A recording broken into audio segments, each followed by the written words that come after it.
Hello hello hello hello hello hello hello hello नमस्कार, good evening. स्वागत है आप सभी का बड़े दिनों के बाद में उड़ान के परिंदों के साथ में हम हुए हैं हाजिर। क्या हालचाल है भाई? क्या हालचाल है आपका? क्या हाल चाल है आपके? Good evening, good evening, good evening, good evening सभी को। क्या हाल चाल है? कैसे रहे आपके वेकेशन? वैसे तो आपने 2-3 क्लासेस ले ली हैं सोमवार से लेकर अभी तक, लेकिन बायोलॉजी की क्लास आज है, तो कैसा लग रहा है आप सभी को आज? बताइए।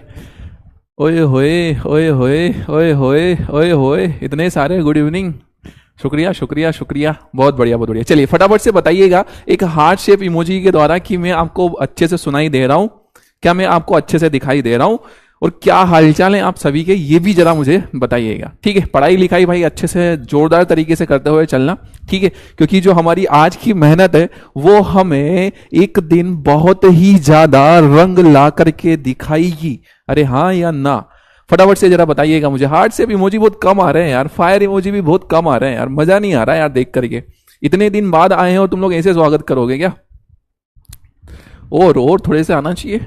चलिए चलिए भाई, बराबर बराबर बराबर, बहुत बढ़िया बहुत बढ़िया। क्या हालचाल है आप सभी के? कैसे हैं आप सभी? उम्मीद है आप सभी बहुत ही ज्यादा धुआंधार होंगे, बहुत अच्छे से पढ़ाई कर रहे होंगे। जीव प्रक्रम हमारे पास में चैप्टर हमारा चल रहा था, और इस चैप्टर को हमने बहुत ही अच्छे तरीके से क्या कर रहे हैं, हम कंप्लीट कर रहे हैं। ठीक है, अच्छे तरीके से हम क्या कर रहे हैं, कंप्लीट कर रहे हैं। हमारे शॉर्ट नोट्स जो हैं वो दुनिया भर में क्या हो रहे हैं, मशहूर हो रहे हैं।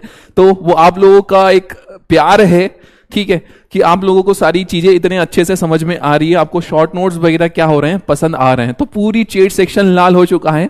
शुक्रिया शुक्रिया शुक्रिया। चलिए भाई, क्या हालचाल है आप सभी के? हम स्टार्ट करेंगे हमारी आज की इस क्लास को बड़े ही दिनों के बाद में आप लोगों के साथ में।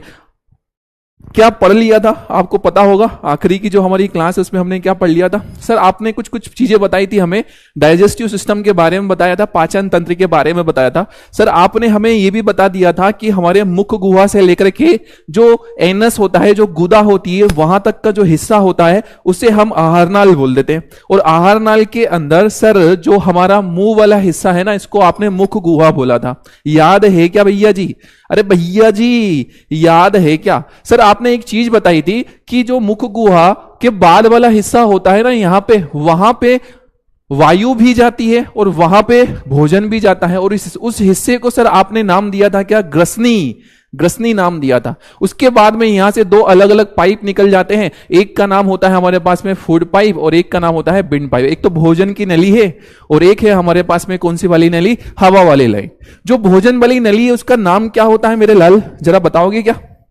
भोजन की नली का नाम क्या होता है? सर ईसोफेगस होता है, ग्रास नली होता है उसका नाम, ग्रास नली उसको हम बोलते हैं। और आपने बताया था कि ग्रास नली में इस तरह से क्या होता है, संकुचन होता है। वो जो संकुचन होता है उस गति को हम बोलते हैं क्या? क्रमानुकुंचन गति बोलते हैं। याद है क्या इतना? बायोलॉजी में 15 में से 15 अलका प्रजापति जी। हाँ बेटा जी, मैंने आप लोगों का रिजल्ट देखा है, लेकिन बहुत सारे बच्चे ऐसे भी है जिनके मार्क्स और आने चाहिए थे, उनके नहीं आए। वैसे तो मैंने देखा है टॉप 50 स्टूडेंट्स जो हैं उनका रिजल्ट देखा है। ठीक है, अच्छा करके आए हो तुम लोग, बहुत बढ़िया बहुत बढ़िया बहुत बढ़िया। तो ग्रास नली पढ़ लिया था। उसके अलावा आपको मैंने एक चीज बता दी थी कि सबसे लंबा भाग, पाचन तंत्र का सबसे लंबा भाग कौन सा होता है? सर जो छोटी आंत है ना, उसने उल्लू बनाया था, उसका नाम तो छोटी है लेकिन होती बड़ी खोटी है। ठीक है, लंबाई उसकी क्या होती है बेटा? ज्यादा होती है। ये हमने क्या कर लिया था, पढ़ लिया था। छोटी आंत सबसे लंबा हिस्सा होता है। इसके अलावा क्या पढ़ लिया था सर जी? इसके अलावा क्या पढ़ लिया था सर जी? क्या पढ़ लिया था सर जी? वाह वाह वाह सर, प्लीज वीक में 2 क्लास चलाइए। जी बेटा जी, जैसा आप बोलेंगे। चलिए, ये सारी चीजें हमने पढ़ ली थी, आपको याद होगा ये सारी की सारी चीजें हमने पढ़ ली थी। लार ग्रंथि पढ़ ली थी हमने, जठर ग्रंथि हमने पढ़ ली थी। जठर ग्रंथि में हमने देख लिया था कि HCl बनता है, हाइड्रोक्लोरिक अम्ल, हमारे पेट के अंदर, आमाशय के अंदर। जो आमाशय का आकार होता है वो कौन से आकार का होता है? आमाशय का आकार कौन सा होता है? आमाशय का आकार कौन सा होता है, जरा फटाफट से बताना। सर कैसे देख सकते हैं, रैंक कैसे देख सकते हैं? बेटा आपको रिजल्ट में दिखाया होगा ना कि आपकी कौन सी रैंक आई है। रिजल्ट में दिखाते हैं जब आप टेस्ट कंप्लीट कर लेते हैं। गुड इवनिंग बेटा जी सभी को गुड इवनिंग। बहुत बढ़िया बहुत बढ़िया बहुत बढ़िया। ठीक है, टेस्ट कब हुआ था? अरे वो आपको टेस्ट का ही नहीं पता, टेस्ट कब हो गया? अभी थोड़े दिन पहले ही तो हुआ था जब आपके वेकेशन चल रहे थे उस समय पे।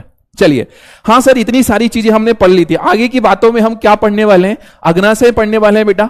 यकृत और जो आंत्र की जो ग्रंथि होती है, आंत्र के अंदर जो ग्रंथि होती है उसके बारे में हम पढ़ने वाले हैं। इसके अलावा दीर्घ रोम क्या होते हैं वो हम पढ़ेंगे। इसके साथ में हम पढ़ेंगे दंत क्षरण और विटामिन के बारे में। ठीक है, थोड़ा सा हम देखेंगे किसके बारे में, विटामिन के बारे में। तो जरा अपनी कुर्सी की पेटी को जरा बांध लीजिएगा, कॉपी और पेन अपने हाथ में रख लीजिएगा, और जो चीजें मैं यहां पे लिख रहा हूं, जो चीजें मैं यहां पे नोट डाउन कर रहा हूं, जो डायग्राम में यहां पे बना रहा हूं, आप भी साथ साथ बनाते हुए जाइएगा। थैंक यू सो मच आप सभी के प्यार के लिए, आप सभी की मोहब्बत के लिए।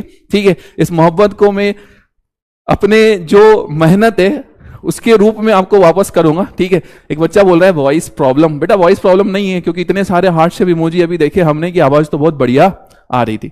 चलिए, बहुत बढ़िया बहुत बढ़िया। ठीक है, बहुत बढ़िया बहुत बढ़िया। चलिए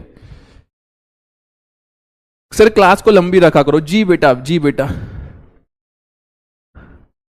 ओके बेटा। एक बच्चा बोल रहे हैं सर थोड़ा फास्ट हो रहा है, स्लो कर देंगे। बेटा वैसा अगर आप देखेंगे ना तो हम बहुत सिस्टमेटिक और स्लो ही चल रहे हैं, बट फिर भी बड़े ही आराम से हम चलेंगे, सुनते हुए जरा जाना। आखिरी की जो हमारी क्लासेस थी मेरे लाल, उसमें मैंने आपको बताया था किसके बारे में, पाचन ग्रंथि के बारे में बताया था। ठीक है, मुख के अंदर ग्रंथि उपस्थित होती है जिसका नाम था क्या, लार ग्रंथि। ठीक है, और इस लार ग्रंथि के अलावा हमने पढ़ लिया था किसके बारे में, लार ग्रंथि के बाद में हमने पढ़ लिया था कि हमारे जो पेट होता है ना, जो स्टमक होता है ना, इस स्टमक के अंदर भी एक ग्रंथि होती है जिसका नाम होता है क्या, जठर ग्रंथि। ठीक है, स्टमक के अंदर वाली जो ग्रंथि है उसका नाम हमारे पास में हो जाता है जठर ग्रंथि। तो इस चित्र को जरा बनाइएगा आप जरा खूबसूरती के साथ में, और जरा देखिएगा। ठीक है, चित्र को जरा बनाइएगा और जरा साथ में समझिएगा और देखिएगा। ठीक है, चित्र तो आपको याद आ ही रहा होगा, ये आहार नली का चित्र होता है। ठीक है, आहार नली का ये हमारा चित्र होता है, और इस आहार नली के अंदर मैंने आपको बेटा कुछ चीजें ये बता दी थी कि यहां पर क्या उपस्थित होती है, जठर ग्रंथि उपस्थित होती है। इस आमाशय के अंदर कौन सी ग्रंथि उपस्थित होती है, जठर ग्रंथि उपस्थित होती है। ये चीजें हमने पुरानी क्लास में, जो हमारी पिछली कक्षा थी उसके अंदर हमने पढ़ लिया। लेकिन जो बड़ी ही खास बात है वो ये है कि इस आमाशय के बाद में यहां से ये जो नली वाला हिस्सा शुरू हो रहा है, इसे हम नाम दे देते हैं क्या, छोटी आंत का। और जहां से छोटी आंत शुरू हो रही है वहीं से, जहां से छोटी आंत शुरू हो रही है वहीं से यहां पर एक इस तरह से पत्ती जैसे, किसके जैसे, पत्ती, अरे जो लीफ होती है ना, जो पौधे की जो लीफ होती है ना, उस पत्ती के जैसे यहां पर हमें ये एक संरचना दिखाई देती है। ठीक है, किसके जैसी है ये, पत्ती के जैसे है भाई, लीफ लाइक स्ट्रक्चर होता है। ठीक है, लीफ लाइक स्ट्रक्चर यहां पे हमें देखने को मिलता है। तो ये जो पत्ती जैसी संरचना आपको दिखाई दे रही है, इसी का नाम बेटा हम रख देते हैं क्या, अग्नाशय। ठीक है, इसी का नाम हमारे पास में हो जाता है क्या, अग्नाशय ग्रंथि हमारे पास में इसका नाम हो जाता है। ठीक है मेरे लाल, साथ में बनाते हुए जाना। ये शॉर्ट नोट्स हैं जो कि आपको बहुत ही ज्यादा काम में आएंगे यदि आप इसको ठीक से उपयोग में लेते हैं। तो आपको जो, जैसे बिहार बोर्ड वाले हैं, आप लोगों से तो बहुत सारे वस्तुनिष्ठ सवाल पूछे जाते हैं, तो वो बहुत आसानी से इसमें बन जाएंगे। ठीक है, साधना जी आपका नाम ले लिया गया है बेटा। चलिए ठीक है, तो इसको जरा साथ में बनाते हुए जाना। यहां पर इस आमाशय के बाद में छोटी आंत के जो पास वाला हिस्सा होता है, छोटी आंत के जस्ट पास वाला जो हिस्सा होता है, इसी को बेटा छोटी आंत के पास वाले हिस्से के पास में ही यहां पर क्या होती है, एक पत्ती जैसी संरचना, जिसे कि हमने नाम दे दिया है क्या, अग्नाशयी ग्रंथि, इसका नाम हमने रख दिया है। ठीक है, अब आपके शरीर के अंदर बहुत सारी ग्रंथियां होती है, बहुत सारी ग्रंथियां होती है। ठीक है, आपने लार ग्रंथि पढ़ ली, आपने जठर ग्रंथि पढ़ ली, इसके अलावा एक यकृत होता है। आज हमने नाम सुना है किसका, अग्नाशय ग्रंथि का। ये अग्नाशय ग्रंथि जो होती है वो आपके शरीर की दूसरी सबसे बड़ी ग्रंथि होती है। ठीक है, दूसरी सबसे बड़ी ग्रंथि होती है, इस बात को जरा ध्यान रखना। ठीक है, दूसरी सबसे बड़ी ग्रंथि हमारे पास में कौन सी होती है, अग्नाशय होती है। तो जरा थोड़ी देर के लिए शांतत्वा ठेवा, थोड़ी देर के लिए जरा चुप हो जाइए और जरा ध्यान से सुनते हुए जाइए। ठीक है, अग्नाशय ग्रंथि कहां पर स्थित है, तो ये छोटी आंत के पास में स्थित होती है। किसके पास होती है बेटा, छोटी आंत के पास में होती है, साथ में लिखते हुए जाइए। ठीक है, छोटी आंत के पास में क्या होती है, ये स्थित होती है। इसी के अंदर से बहुत सारा तरल पदार्थ बनता है, इसी के अंदर से बहुत सारा तरल पदार्थ बनता है। और इसका जो तरल पदार्थ होता है, इसका जो पूरा लिक्विड होता है, उसको हम नाम दे देते हैं क्या? अग्नाशयी रस। उसका नाम हमारे पास में हो जाता है क्या? अग्नाशयी रस उसका हमारे पास में नाम हो जाता है। ठीक है बेटा।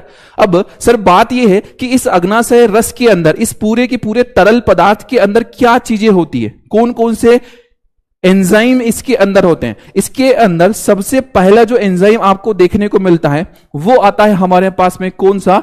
ट्रिप्सिन। सबसे पहला जो हमारे पास में आता है वो आता है कौन सा? ट्रिप्सिन। अरे आपने एक नाम सुना है क्या? Pepsin, pepsin, Pepsi, Pepsi, pepsin, pepsin नाम सुना है क्या? पेप्सिन और ट्रिप्सिन, पेप्सिन और ट्रिप्सिन दोनों एक जैसा नहीं लग रहा है बोलने में? सिन सिन सिन सिन, पेप्सिन और ट्रिप्सिन।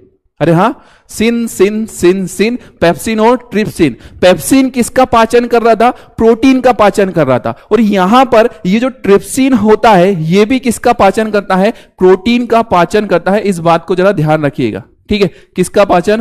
प्रोटीन का पाचन कौन करेगा हमारे पास में? ये ट्रिप्सिन करता है। ठीक है, और पेप्सिन ट्रिप्सिन दोनों भाई भाई। पेप्सिन को किसने बनाया था? जठर ग्रंथि ने बनाया था। जठर ग्रंथि कहां होती है? इस आमाशय वाले हिस्से के अंदर होती है। ठीक है बेटा जी। दूसरी बात, इस अग्नाशयी रस के द्वारा जो दूसरा रसायन बनता है वो होता है यहां पर कौन सा? लाइपेज। कौन सा बनता है? लाइपेज। ठीक है, लाइपेज क्या काम करता है ये मैं जरा बताऊंगा, सुनते हुए जाना। पहला तो बना ट्रिप्सिन, दूसरा बना लाइपेज, और जो तीसरा हमारे पास में बनता है वो होता है बेटा कौन सा? इंसुलिन होता है। ठीक है, तो ये तीन ये मुख्य हमारे पास में क्या देखने को मिले? इसके तरल पदार्थ। एक का नाम है ट्रिप्सिन, दूसरा लाइपेज और तीसरा क्या है? इंसुलिन। ये अग्नाशय की जो ग्रंथि है ये इस पूरे के पूरे तरल पदार्थ को, इस पूरे के पूरे तरल पदार्थ को कहां डाल देती है? तो ये छोटी आंत के अंदर डाल देती है। कहां पर डालेगी बेटा? छोटी आंत के अंदर। ठीक है, छोटी आंत के अंदर कौन डाल रही है? ये अग्नाशय ग्रंथि। इसका पूरा की पूरा जो तरल पदार्थ है जिसका नाम क्या रखा? अग्नाशयी रस, उसे डाल दिया यहां पर। ठीक है, अरे लिख रहे हो ना साथ साथ में?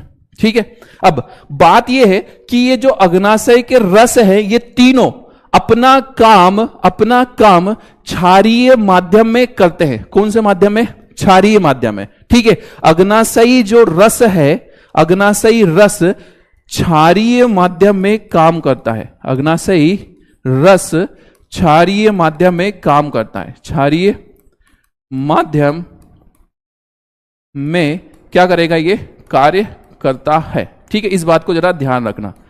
आपने आखिरी की कक्षा में जो हमारा पिछला लेक्चर था उसके अंदर ये सुना था कि ये हमारा आमाशय है और आमाशय के अंदर एक अम्ल बनता है। आमाशय के अंदर एक अम्ल बनता है। कौन सा अम्ल बनता है? तो HCl बनता है। कौन सा अम्ल बनता है? HCl आमाशय के अंदर।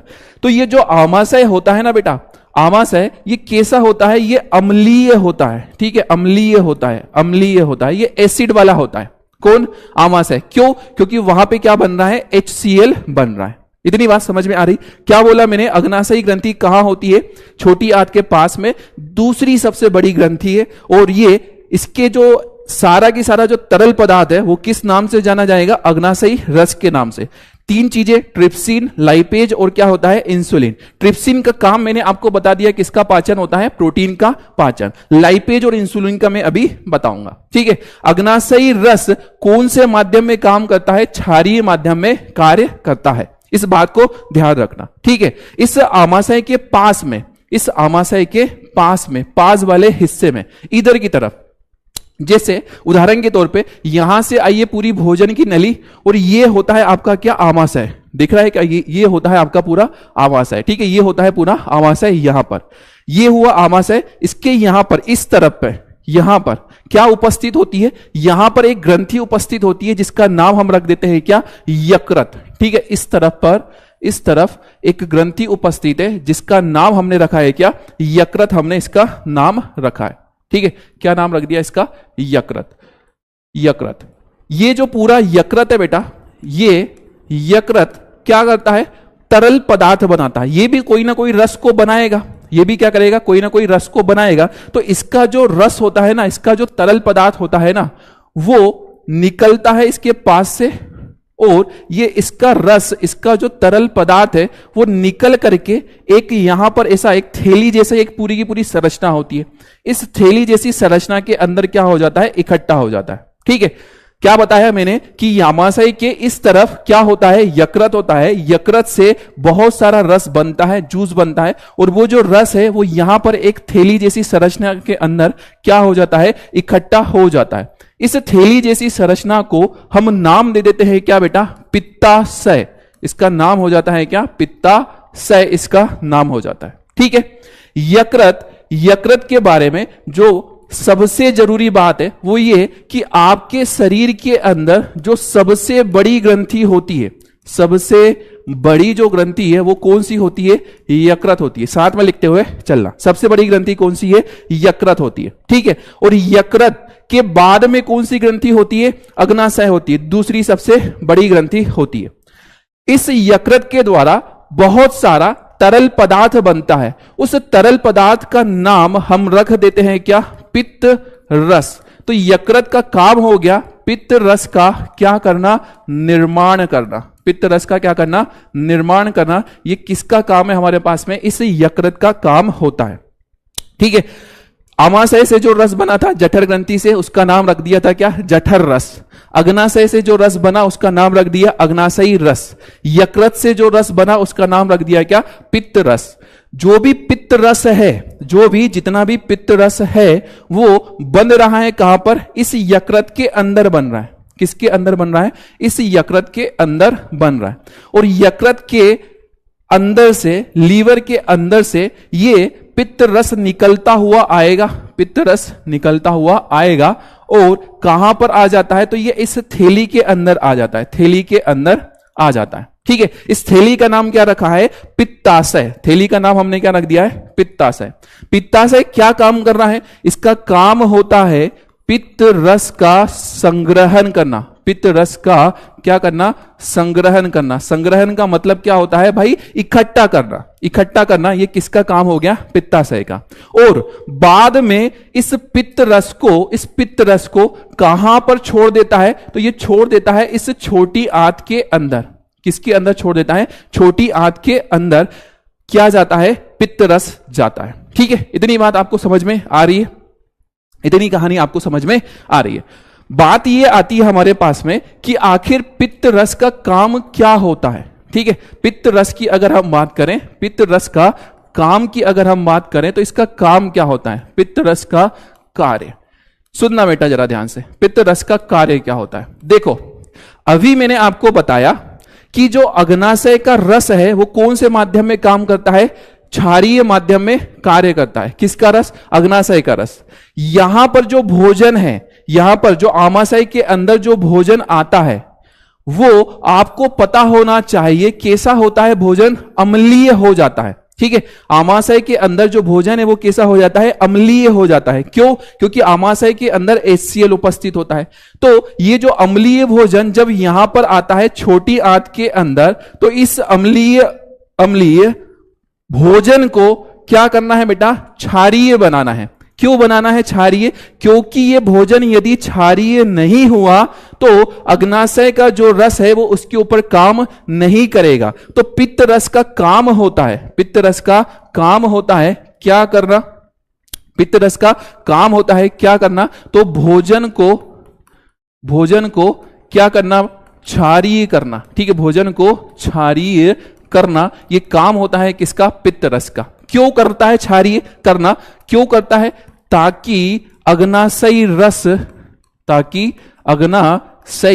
रस उसका पाचन कर सके। ठीक है, अग्नाशयी रस उसका पाचन कर सके। ठीक है, ये पहला काम हो गया इसका, ये पहला काम हो गया कि जो भी भोजन आ रहा है उसको क्या कर दो, अम्लीय से क्या कर दो, क्षारीय कर दो। ये किसने किया है, तो पित्त रस ने इसका काम कर दिया है। ठीक है, किसने काम कर दिया, ये पित्त रस ने ये काम कर दिया। दूसरी चीज, आप जो भी बसा खा रहे हो, आप जो भी बसा खा रहे हो, अरे मैंने बताया था कि भोजन के अंदर कार्बोहाइड्रेट होता है, प्रोटीन होता है और क्या होता है, बसा होता है।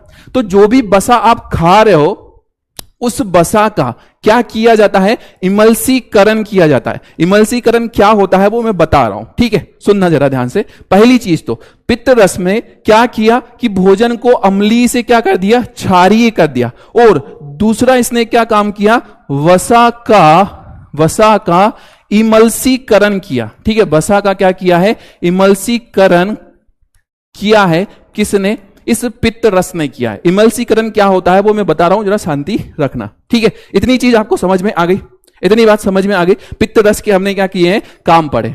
बात ये आती है कि सर आखिर ये वसा का इमल्सीकरण क्या चीज है? वसा का इमल्सीकरण क्या होता है? बेटा वसा का इमल्सीकरण की अगर हम बात करें ना, तो उसमें आपको यह पता होना चाहिए कि जो वसा है, जो भी आप वसा खा रहे हो, आप जो भी खाना खा रहे हो, उसके अंदर जो भी वसा है ना, वसा जो भी फेट है ना, फेट, वो फेट क्या होता है? बड़ी बड़ी बूंदों के रूप में होता है, ठीक है। जो भी आप फेट खा रहे हो वो क्या होते हैं? बड़ी बड़ी बूंदों जैसी संरचना के रूप में होता है, ठीक है। फेट की अगर हम बात करें तो क्या होता है? बड़ी बड़ी गोलाकार, बड़ी बड़ी गोलाकार बूंदों जैसी क्या होती है बेटा? संरचना होती है। किसकी? वसा की, ठीक है। तो वसा की बड़ी बड़ी गोलाकार बूंदों जैसी संरचना है, ठीक है। ये जब बड़ी बड़ी संरचनाएं हैं तो इन बड़ी बड़ी संरचनाओं को पचाने के लिए जो वसा का पाचन करने वाला जो एंजाइम होता है ना, कौन होता है वसा का पाचन करने वाला एंजाइम? तो ध्यान रखना, वसा का पाचन करने वाला जो एंजाइम होता है वो होता है हमारे पास में क्या? लाइपेज होता है। वसा का पाचन करने वाला जो एंजाइम होता है वो कौन होता है? लाइपेज। तो जो लाइपेज है ना, वो इन बड़ी बड़ी बूंदों को, ये जो बड़ी बड़ी बूंदों जैसी संरचना है, इनको अच्छे से पचा नहीं पाता। कौन नहीं पचा पाता? लाइपेज नहीं पचा पाता। क्यों नहीं पचा पा रहा है? क्योंकि इनका आकार क्या है? थोड़ा सा ज्यादा बड़ा है, ठीक है। इनका आकार क्या है? बड़ा है। और आकार बड़ा होने की वजह से लाइपेज इनको आसानी से पचा नहीं पा रहा है, आसानी से पचा नहीं पा रहा है, ठीक है। तो हमारा जो पित्त रस है, किसकी बात कर रहे हैं हम? पित्त रस की हम बात कर रहे हैं। तो जो हमारा पित्त रस है वो क्या करता है?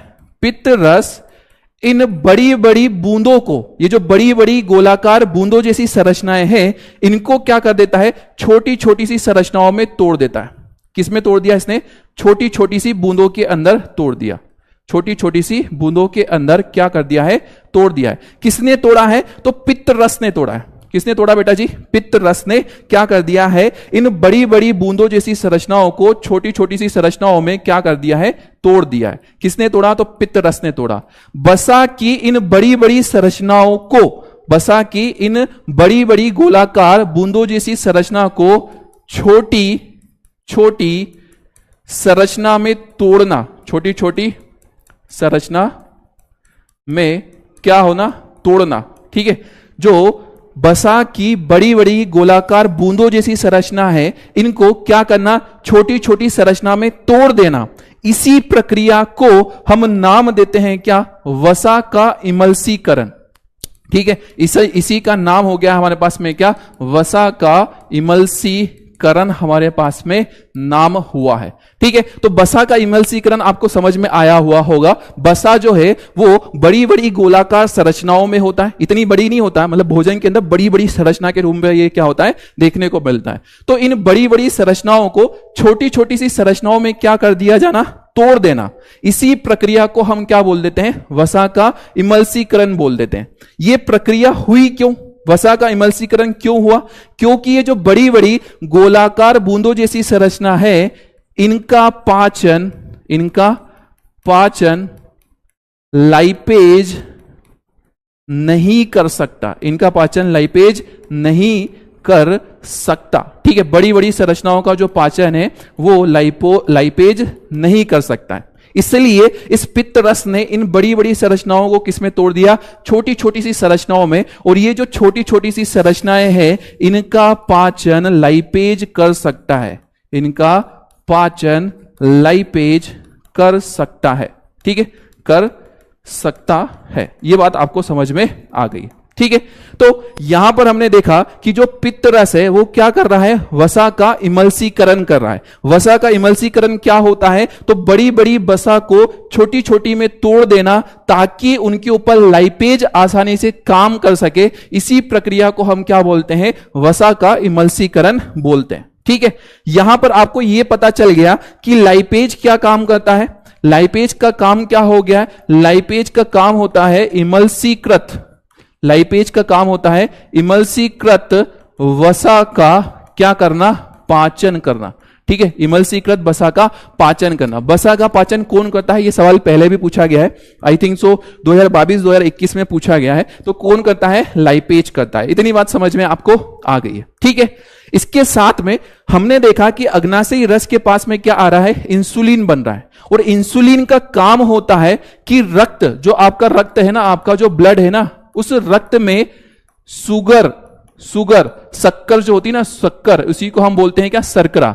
तो रक्त में सुगर या शर्करा का क्या करना बेटा, नियंत्रण करना। ठीक है, शर्करा का क्या करना, नियंत्रण करना। यह किसका काम होता है, हमारे इंसुलिन का काम होता है। ठीक है, किसका काम हो गया, इंसुलिन का काम हो गया। जरा बताइएगा मुझे कितनी कहानी आपको समझ में आ गई है। ठीक है, कितनी कहानी आपको समझ में आ गई है, बताइएगा जरा फटाफट से। सर लाइपेज क्या होता है बेटा, लाइपेज हमारे पास में एक रसायन है जो कि किसने बनाया है, अग्नाशयी रस ने बनाया है। सर क्या ये लेक्चर अटेंड करने के बाद हमें बुक से सेल्फ स्टडी करनी चाहिए?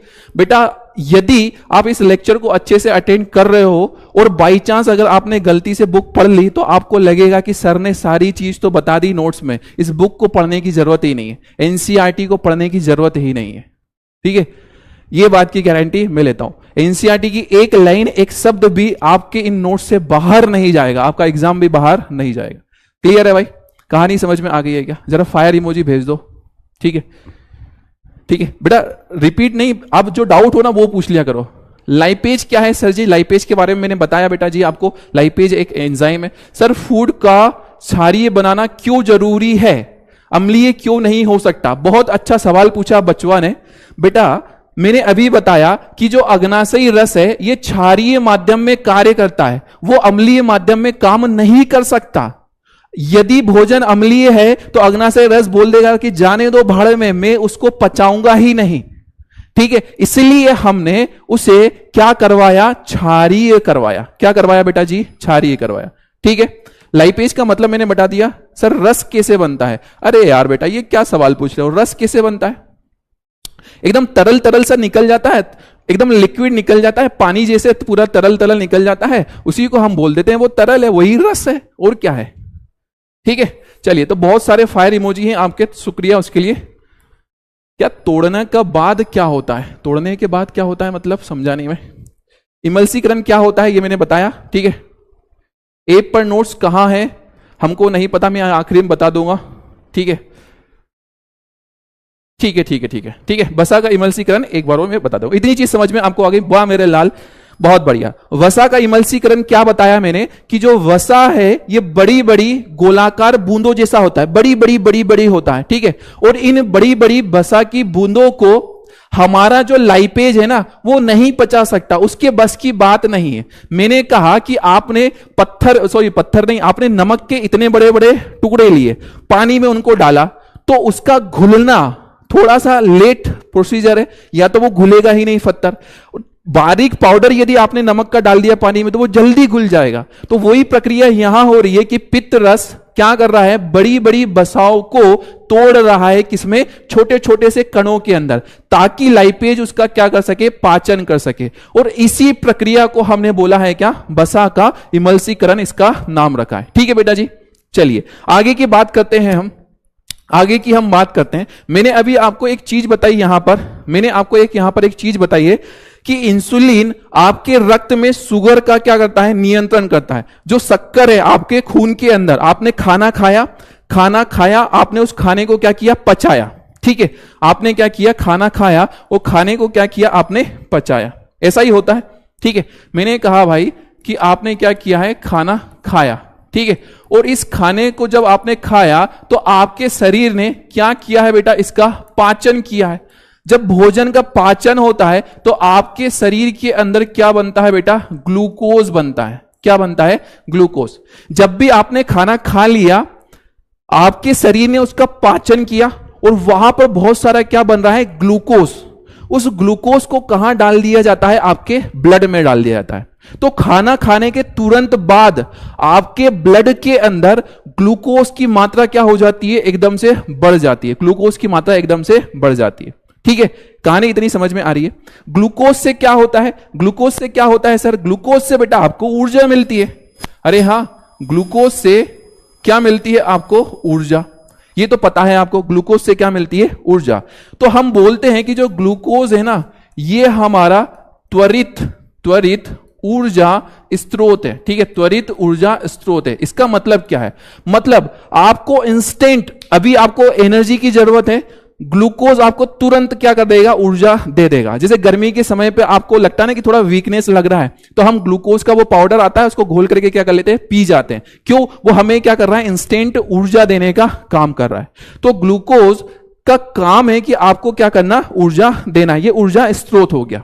लेकिन आपने खाना खाया, खाना खाने के बाद में आप सो गए, खाना खाने के बाद में आप सो गए, आपके शरीर ने उस खाने का, उस भोजन का पाचन किया। पाचन जब हुआ तो ग्लूकोज बना। वो ग्लूकोज कहां चला गया? आपके रक्त के अंदर चला गया। रक्त के अंदर चला गया। अब आप तो सोए हुए हो, आपको ऊर्जा की जरूरत ही नहीं है, आप कोई काम ही नहीं कर रहे हो, तो ऊर्जा की जरूरत नहीं है। आपके शरीर के अंदर ग्लूकोज बहुत सारा बन गया है क्योंकि आपने खाना खाया, और आप खाना खा के क्या हो गए हो? सो गए हो। आपको ऊर्जा की जरूरत नहीं है। ऐसे समय में जब हमें ऊर्जा की जरूरत नहीं होती है, तब उस समय हमारा शरीर इस ग्लूकोज को, ये जो हमारे ग्लूकोज भैया है ना, इस ग्लूकोज भैया को क्या कर देते हैं? इस ग्लूकोज भैया को क्या कर देते हैं? ले जा करके हमारे शरीर में रख देते हैं। ले जा करके हमारे शरीर में रख देते हैं। अरे भैया, मम्मी ने रोटी बनाई, सुबह का खाना बनाया, आपने कहा कि मैं तो मेरे दोस्त के यहां से पार्टी करके आया हूं, उसके यहां से फुल्की पानी पूरी खा करके आऊं, मुझे भूख नहीं है। मम्मी क्या करेगी? आपके हिस्से की बची हुई रोटी को क्या कर देगी? रख देगी। ने कहा शाम को तुझे ही खिलाऊंगी मैं। ऐसा ही होता है, ऐसा ही होता है। तो हमारा शरीर भी क्या करता है कि ग्लूकोज की यदि हमें जरूरत नहीं है तो उसको ले जाकर के क्या कर देता है? हमारे शरीर में ले जाकर के स्टोर कर देता है, रख देता है कि जब जरूरत होगी तब काम में ले लूंगा। लेकिन हमारा शरीर इस ग्लूकोज को ऐसे ही ले जाकर के नहीं रख सकता। वो क्या करता है? इस ग्लूकोज को बदल देता है। इस ग्लूकोज को क्या कर देता है? बदल देता है। किसमें? ग्लाइकोजन में बदल देता है। ठीक है, ग्लूकोज को किस में बदल दिया? ग्लाइकोजन में बदल दिया। ग्लाइकोजन क्या है? तो ग्लूकोज का ही एक दूसरा रूप है। ग्लूकोज का ही क्या है? एक दूसरा रूप है। ठीक है, जिसे ग्लूकोज को ही अच्छे से क्या कर दिया? लपेट करके, चीजों से अच्छे से लपेट करके और क्या कर दिया? रख दिया। तो जब लपेट करके अच्छे से रख दिया तो हमने उसका नाम रख दिया है क्या? ग्लाइकोजन। उसका नाम हमने रख दिया ग्लाइकोजन। तो हमारा शरीर ग्लूकोज को किस में बदल देता है? ग्लाइकोजन में बदल देता है। ठीक है, लेकिन बदलता कैसे है? सवाल यह है, बदलता कैसे है? तो बेटा, जो आपका इंसुलिन है ना, जो आपका इंसुलिन है ना, इंसुलिन, वो इंसुलिन इस ग्लूकोज को ग्लाइकोजन में बदलने का काम करता है। कौन करता है? इंसुलिन। ग्लूकोज को किस में बदलेगा? ग्लाइकोजन में बदलेगा। ठीक है, इतनी बात समझ में आ रही है? आपको अगर याद आ रहा हो तो मैंने बताया था वहां पे पौधों के अंदर कि पौधे जब अपनी ऊर्जा, पौधे जब अपना खाना बनाते हैं, पौधे जब अपना खाना बनाते हैं तो वो उसको ले जा करके क्या कर लेते हैं? संचित कर लेते हैं। ठीक है, पौधों ने ग्लूकोज बनाया था और पौधों ने ग्लूकोज को संचित किया था स्टार्च के रूप में। ये याद आ जाना चाहिए, नहीं तो एक मुक्का मारूंगा मैं तुम लोगों को। ठीक है, वो पौधे करते हैं। हम क्या करते हैं? हम ग्लूकोज को किस में बदल देते हैं? ग्लाइकोजन में बदल देते हैं। तो ग्लाइकोजन क्या है हमारी? ग्लाइकोजन क्या है? हमारी संचित ऊर्जा होती है। ठीक है, संचित ऊर्जा होती है। कौन? ग्लाइकोजन। ठीक है, किसने बदला ग्लाइकोजन को? किसने बदला ग्लूकोज को ग्लाइकोजन में? इंसुलिन ने बदला। किसने बदला? इंसुलिन ने बदला। ठीक है, अब सुनना, सुनना मेरी बात जरा ध्यान से सुनना। पहली चीज तो ये बताई मैंने, आपने खाना खाया, उसका क्या हुआ? पाचन हुआ।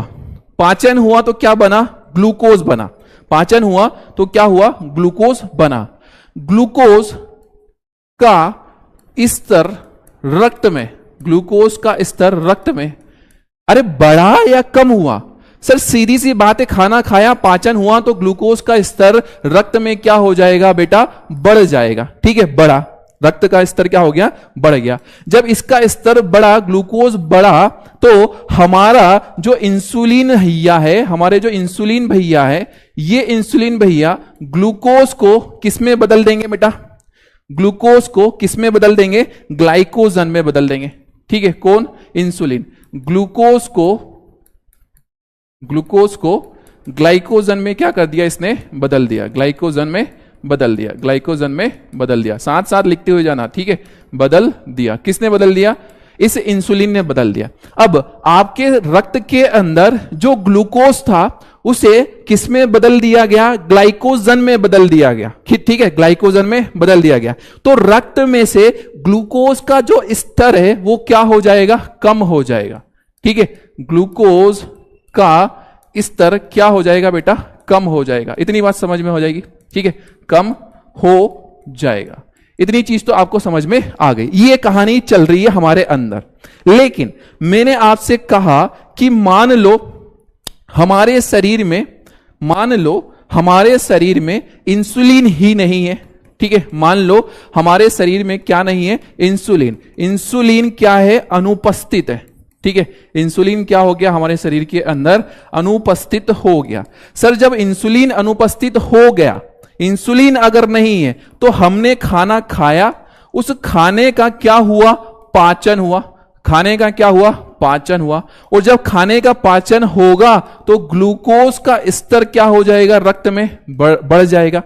ग्लूकोज का स्तर रक्त में क्या हो जाएगा बेटा, बढ़ जाएगा। ठीक है, यह बात आपको समझ में आ रही है।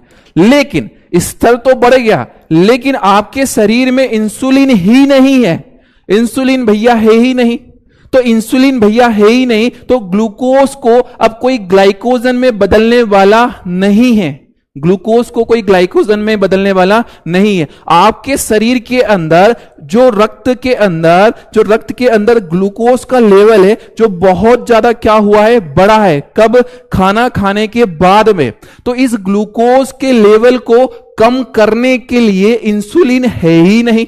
इंसुलिन ही है शरीर में, अग्नाशय ने बनाया ही नहीं इंसुलिन, किसी भी कारण से नहीं बनाया। ठीक है, तो यदि इंसुलिन नहीं बना तो आपके शरीर के अंदर जो ग्लूकोज है, ठीक है, किसकी बात कर रहे हैं हम, ग्लूकोज, किसकी बात कर रहे हैं हम, ग्लूकोज ग्लाइकोजन में नहीं बदलेगा। ठीक है, ग्लूकोज ग्लाइकोजन में नहीं बदलेगा, इस बात को ध्यान रखना। ठीक है, नहीं बदलेगा। और अगर ग्लूकोज ग्लाइकोजन में नहीं बदला तो हमारा जो रक्त है, रक्त में ग्लूकोज का स्तर क्या रहेगा बेटा, ग्लूकोज का स्तर क्या रहेगा, ज्यादा रहेगा। ठीक है, ग्लूकोज का स्तर क्या रहेगा, ज्यादा। उस ग्लूकोज को कम करने वाला है ही नहीं। कम करने वाला कौन था, इंसुलिन था। लेकिन इंसुलिन अगर है ही नहीं तो हमारे शरीर में ग्लूकोज बहुत ज्यादा बढ़ गया। ग्लूकोज मतलब क्या है, शक्कर है, शुगर है। और यदि ग्लूकोज बढ़ गया, शक्कर बढ़ गया, शुगर बढ़ गया तो हम बोल देते हैं ये कौन सी बीमारी हो गई, ये शुगर की क्या हो गई बेटा, हमारे पास में बीमारी हो गई। इसी को हम बोल देते हैं क्या, डायबिटीज बोल देते हैं। इसी का नाम हो जाता है क्या, डायबिटीज नाम हो जाता है। तो डायबिटीज बीमारी हो गई, किसके कारण हुई, इंसुलिन के कारण हुई। किसके कारण हुई, इंसुलिन के कारण हुई। इंसुलिन बहुत ज्यादा क्या है, जरूरी है। अगर इंसुलिन अनुपस्थित है तो आपके शरीर के अंदर कौन सी बीमारी हो जाएगी, शुगर की बीमारी हो जाएगी। ठीक है मेरे लाल, इतनी बात समझ में आ गई है क्या, बोलो बोलो बोलो। इतनी बात समझ में आ गई हो तो जरा फायर इमोजी जरा भेज दीजिएगा। ठीक है मेरे लाल, ठीक है मेरे लाल। चलिए सर, पोल होगा, हाँ बेटा होगा। सर शुगर की बीमारी कैसे होती है, अब भी बताया, मैं बताने वाला हूं। तुम लोग पहले ही डाउट में डाल देते हो, पहले ही डाउट में डाल देते हो। ठीक है सर, इमल्सीकरण को इंग्लिश में क्या बोलते हैं, इंग्लिश नाम भूल गया मैं तो भाई। भैया इमल्सीकरण इंग्लिश नाम ही है, हिंदी में उसको बोलते हैं पाइसीकरण। ठीक है, इमल्सिफिकेशन इंग्लिश नाम है मेरे राजा। ठीक है, मुझे भी कंफ्यूज करा रहे हो। पोल आएगा मेरे लाल, बस थोड़ी देर सब्र रखो, पोल आएगा। ठीक है, तुम लोग मेरे हिसाब से चलो, मेरे हिसाब से चलो, तुम लोगों का सबसे ज्यादा वेरिएटिव उसी में है। ठीक है, चलिए ठीक है। ग्लाइकोजन क्या काम करता है? ग्लाइकोजन कोई काम नहीं करता, ग्लाइकोजन बस पड़ा हुआ रहता है ऐसे ही।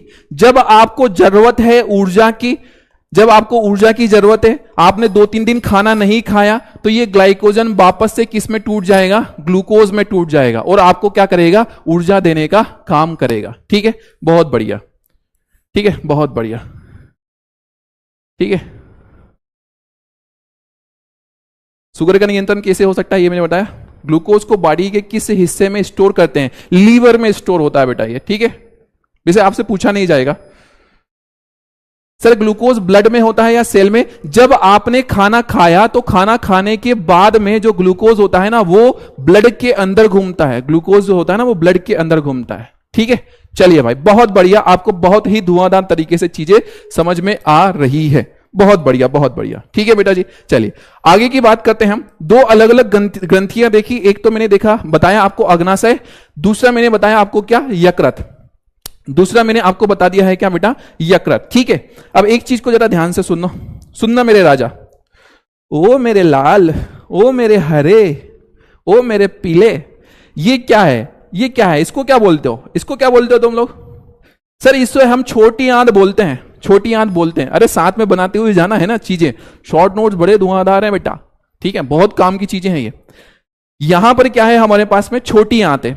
छोटी आंत की जो दीवार होती है ना, छोटी आंत की दीवार, वहां पर दीवार के अंदर कुछ कोशिकाएं होती है।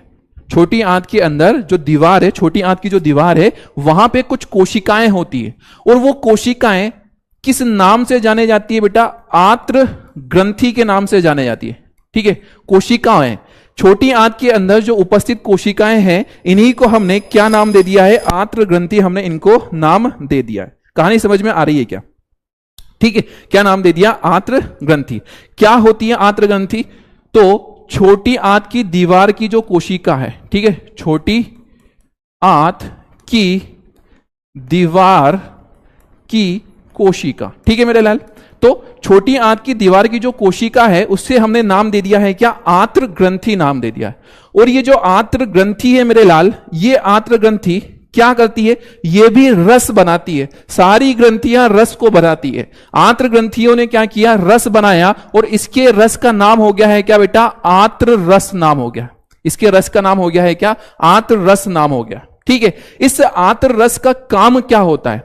आंत्र रस का छोटा सा काम है, यदि आपने कार्बोहाइड्रेट खाया है, आपने क्या खाया है? कार्बोहाइड्रेट खाया है, ठीक है। आपने भोजन में कार्बोहाइड्रेट खाया, यदि आपने भोजन में प्रोटीन खाया है, भोजन में क्या खाया? प्रोटीन। यदि आपने भोजन में क्या खा लिया है? वसा खा लिया है, ठीक है, वसा, फैट खा लिया, ठीक है, आलू वगैरह खा लिए, ठीक है। तो ये जो आंत्र रस है ना, ये आंत्र रस कार्बोहाइड्रेट अगर खाया तो कार्बोहाइड्रेट में से किसे बाहर कर देता है बेटा? ग्लूकोज। कार्बोहाइड्रेट में से किसको अलग कर दिया? ग्लूकोज को। प्रोटीन अगर खाया तो प्रोटीन में से किसको अलग कर दिया? अमीनो अम्ल को। किसको अलग कर दिया? अमीनो अम्ल को। यदि आपने वसा खाया तो उस वसा को तोड़ दिया। किसने तोड़ दिया? आंत्र रस ने। और उस वसा से क्या बना दिया आपने? आपकी ये ग्रंथि ने वसीय अम्ल बना दिया, ठीक है, वसीय अम्ल बना दिया। कहानी इतनी समझ में आ रही है क्या? ये चीजें क्या है? ग्लूकोज, अमीनो अम्ल, वसीय अम्ल। ये मैंने पिछली क्लास में ही आपको बताया था कि कार्बोहाइड्रेट ग्लूकोज से मिलकर के बने हुए होते हैं, प्रोटीन अमीनो अम्ल से मिलकर के बनी हुई होती है, वसा वसीय अम्ल से मिलकर के बनी हुई होती है, ठीक है। तो आप डाउट बॉक्स में ऐसा मत डाल देना कि सर ग्लूकोज क्या होता है, कार्बोहाइड्रेट क्या होता है, ठीक है। ये हमारे पास में क्या आया है? आंत्र रस का काम आया। ये सारी की सारी यहां पर क्या होती है? ग्रंथियां। कितनी पड़ी है? 5। इससे पहली वाली क्लास में मैंने 2 बताई थी, एक तो बताया था लार ग्रंथि और एक बताई थी मैंने कौन सी? जठर ग्रंथि। और यहां पर हमने ये पढ़ी है तीसरे नंबर पर हमारी अग्नाशय ग्रंथि, ठीक है। चौथे नंबर पर पड़ा है कौन सा? यकृत। और 5वें नंबर पर हमारे पास में आ गई कौन सी? आंत्र ग्रंथि। नोट्स बड़े ही इंपॉर्टेंट है, सारी चीजें बहुत इंपॉर्टेंट है। आपकी बुक का जो एक पेज है वो सिर्फ इस छोटे से चित्र के अंदर आ जाता है, ठीक है, इस छोटे से चित्र के अंदर आ जाता है। तो इतनी बातें आपको मेरे लाल बहुत अच्छे से समझ में आ गई है। यहां पर वही चीजें हैं, वही नोट्स है जो हमारे शॉर्ट नोट्स हैं, वही यहां पर लॉन्ग फॉर्म में लिखे हुए हैं। आप शॉर्ट्स बना रहे हो तो भी कोई दिक्कत नहीं है, लॉन्ग यूज में ले रहे हो तो भी कोई दिक्कत नहीं। मेरे हिसाब से शॉर्ट नोट्स बहुत बहुत ज्यादा जरूरी है, क्योंकि शॉर्ट नोट्स से ऑब्जेक्टिव भी हो जाएंगे और आपके क्वेश्चन भी याद हो जाएंगे। ठीक है, तो ये हमने अग्नाशय के बारे में पढ़ा है, यकृत के बारे में पढ़ा है, और किसके बारे में पढ़ा, आंत्र ग्रंथि के बारे में हमने पढ़ा। ठीक है मेरे लाल, इतनी बात आपको समझ में आ गई है तो जरा मुझे फायर इमोजी जरा भेज दीजिए। इसके बाद में हम देख रहे हैं अभी कुछ इस पे आधारित हमारे प्रश्न। ठीक है, कुछ सवाल हम इसमें देखने वाले हैं। ठीक है, देखा देव सोनी जी ने डाल दिया ना, अमीनो अम्ल क्या होता है। अरे इससे पहले वाली क्लास में बताया था सर इंसुलिन कैसे खत्म होता और क्यों। बेटा इंसुलिन के खत्म होने के बहुत सारे कारण हो सकते हैं। ठीक है, अभी हमारे कोई काम के नहीं है, बहुत सारे कारण। यदि अग्नाशय ठीक से काम नहीं कर रहा है या फिर कोई रेडिएशन मिल गया है तो भाई क्या हो जाएगा, इंसुलिन खत्म हो जाएगा।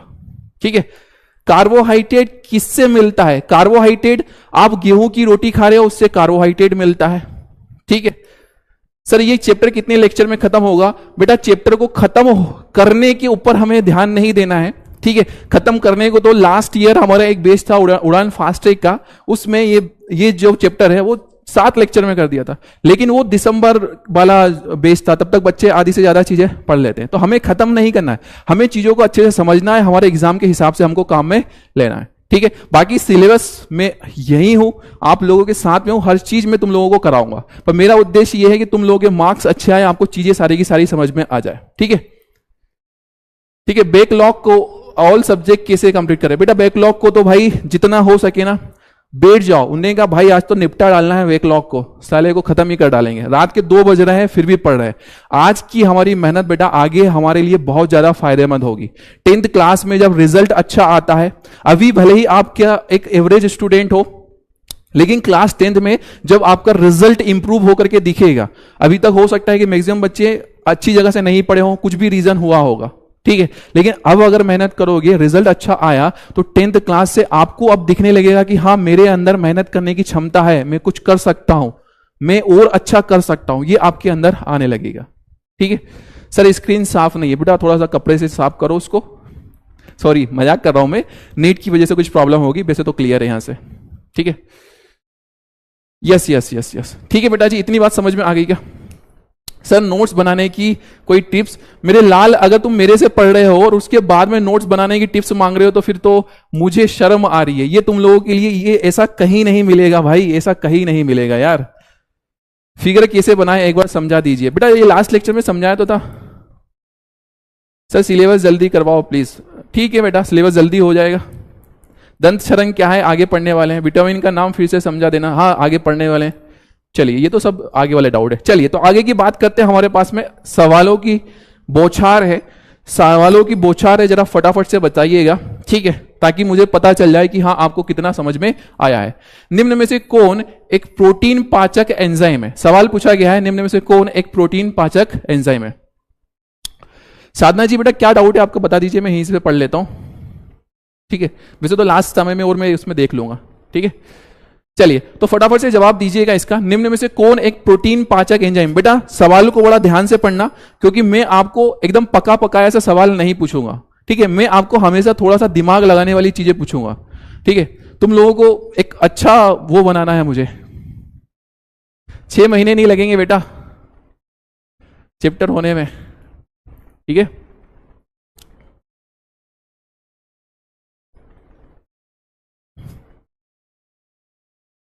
चलिए भाई, इस सवाल का जवाब आ गया होगा।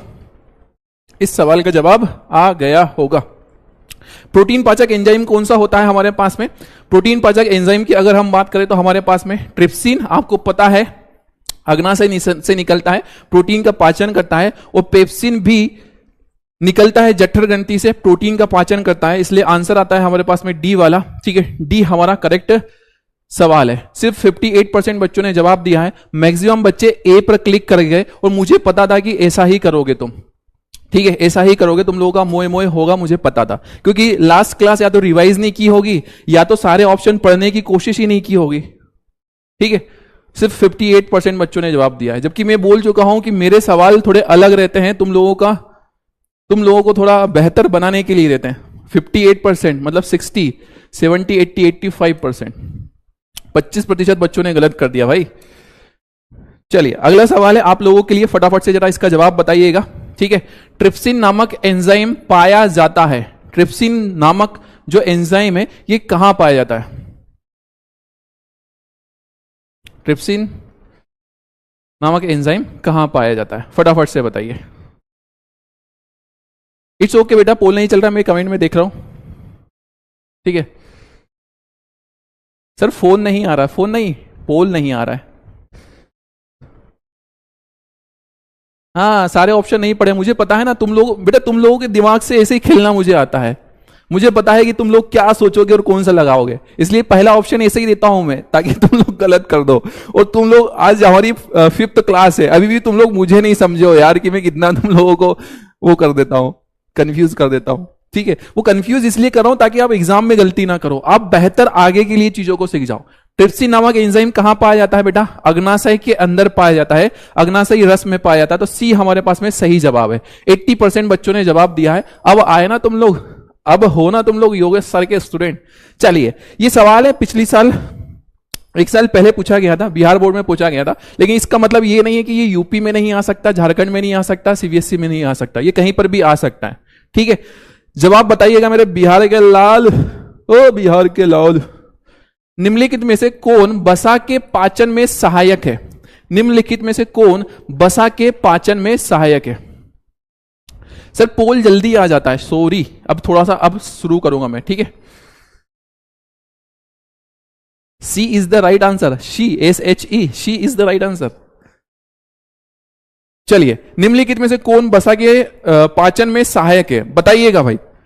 टाइलिन आपने सुना है, याद नहीं आ रहा हो तो मैं बता दूं, लार ग्रंथि के अंदर पढ़ाया था ये मैंने। टाइलिन, सलाइवरी एमाइलेज को ही टाइलिन बोलते हैं। लाइपेज, माल्टेज, ये तो हमने सुना ही नहीं, जरूरत भी नहीं है। लैक्टेज, पर फिर भी देख लो भाई, तुम्हारे लोगों के हिसाब से तुम लोग कौन सा जवाब देते हो, जरा फटाफट से बताओ। ठीक है, आगे की बात करते हैं, आगे की बात करते हैं, आगे की हमारी बातें करेंगे, बातें। ओ मेरे लाल, मेरे हरे, मेरे पीले और मेरे नीले। ABCDEFGHIJKLM NOPQRSTUVWXYZ, तुम भी कहो हम भी कहें, ये गाना सुना है क्या? वसा का पाचन कौन करता है? लाइपेज करता है मेरे लाल, अभी थोड़ी देर पहले पढ़ाया। बी, अगर 80% से कम आया ना तो सोच लेना बेटा, बी 81%। चलो बहुत बढ़िया, ठीक है, बहुत बढ़िया, बहुत बढ़िया। अगले सवाल की तरफ हम बढ़ रहे हैं, अगले सवाल की तरफ हम बढ़ रहे हैं। फिर से अगला सवाल आप लोगों के लिए है, पूछा गया है, भोजन के पाचन में निम्न में से किस रस की भूमिका होती है? भाई साहब, कौन से रस की भूमिका होए है, बताइएगा। ठीक है, yes sir, yes sir, yes sir, yes sir, हम साथ साथ हैं। कब तक हैं? बोर्ड एग्जाम तक है, बोर्ड एग्जाम तक अच्छे पढ़ाते रहो आप, उसके बाद में आप जाओ भाड़े में, है ना, हमको आपसे कोई लेना देना नहीं, ऐसा बोलोगे। I am in office student, tomorrow I will be able to join. Oh sorry, it's okay बेटा। सर जी लॉन्ग क्वेश्चन, बेटा डीपीपी आप जब देखते हो ना, डीपीपी करते हो कि नहीं तुम लोग? डीपीपी में तुम लोगों को इतने अच्छे अच्छे सवाल देता हूं, डीपीपी में खुद मेरी मेहनत से बना रहा हूं, और तुम लोग डीपीपी नहीं करते हो, ऐसा काम कर रहे हो। डीपीपी नहीं करोगे तो गलत बात है यार बेटा जी, ठीक है, डीपीपी करना चाहिए तुम लोगों को, बहुत मेहनत से तुम लोगों के लिए बनाता हूं डीपीपी। और डीपीपी ये मान के चलो कि लेक्चर की तरह ही होता है, वीडियो सॉल्यूशन भी उसको देता हूं, मैं ही समझा रहा हूं तुम लोगों को, तो डीपीपी जरूर करा करो, ठीक है। भोजन के पाचन में निम्न में से किस रस की भूमिका होती है? पित्त रस की होती है, आंत्र रस की होती है, अग्नाशय रस की होती है। सर ये सारे ही रस तो भोजन को पचाते हैं, पित्त भी पचा रहा था, आंत्र वाला भी पचाने में मदद कर रहा था, अग्नाशय वाला भी पचाने में मदद कर रहा था, सारे ही कर रहे थे। ऐसा ही कुछ हो रहा है क्या? सर करता हूं, अच्छी बात है बेटा, जो करता है ना वो ही है मेरा सच्चा लाल। चलो भाई, तो आंसर आएगा इनमें से सभी। सारे रस, सारे की सारे जो रस है बेटा वो भोजन के पाचन में मदद करते, 78%। बाकी के 10% पित्त रस लगा डाला। भाई क्या कर रहे हो यार तुम लोग, मेरा दिल तोड़ रहे हो, है ना, दिल छन्नी छन्नी कर रहे हो तुम लोग, मेरा छन्नी छन्नी कर रहे हो।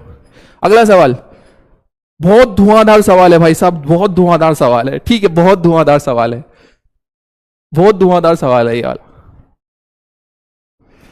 Thank you so much Sandeep Prajapati ji, बहुत धुआंधार सवाल है भाई। ठीक है, साधना जी बोलिए तो सही बेटा जी, क्या डाउट है आपका? आखिरी में वीडियो कॉल करेंगे आपको, आप फिर ही पूछ लेना।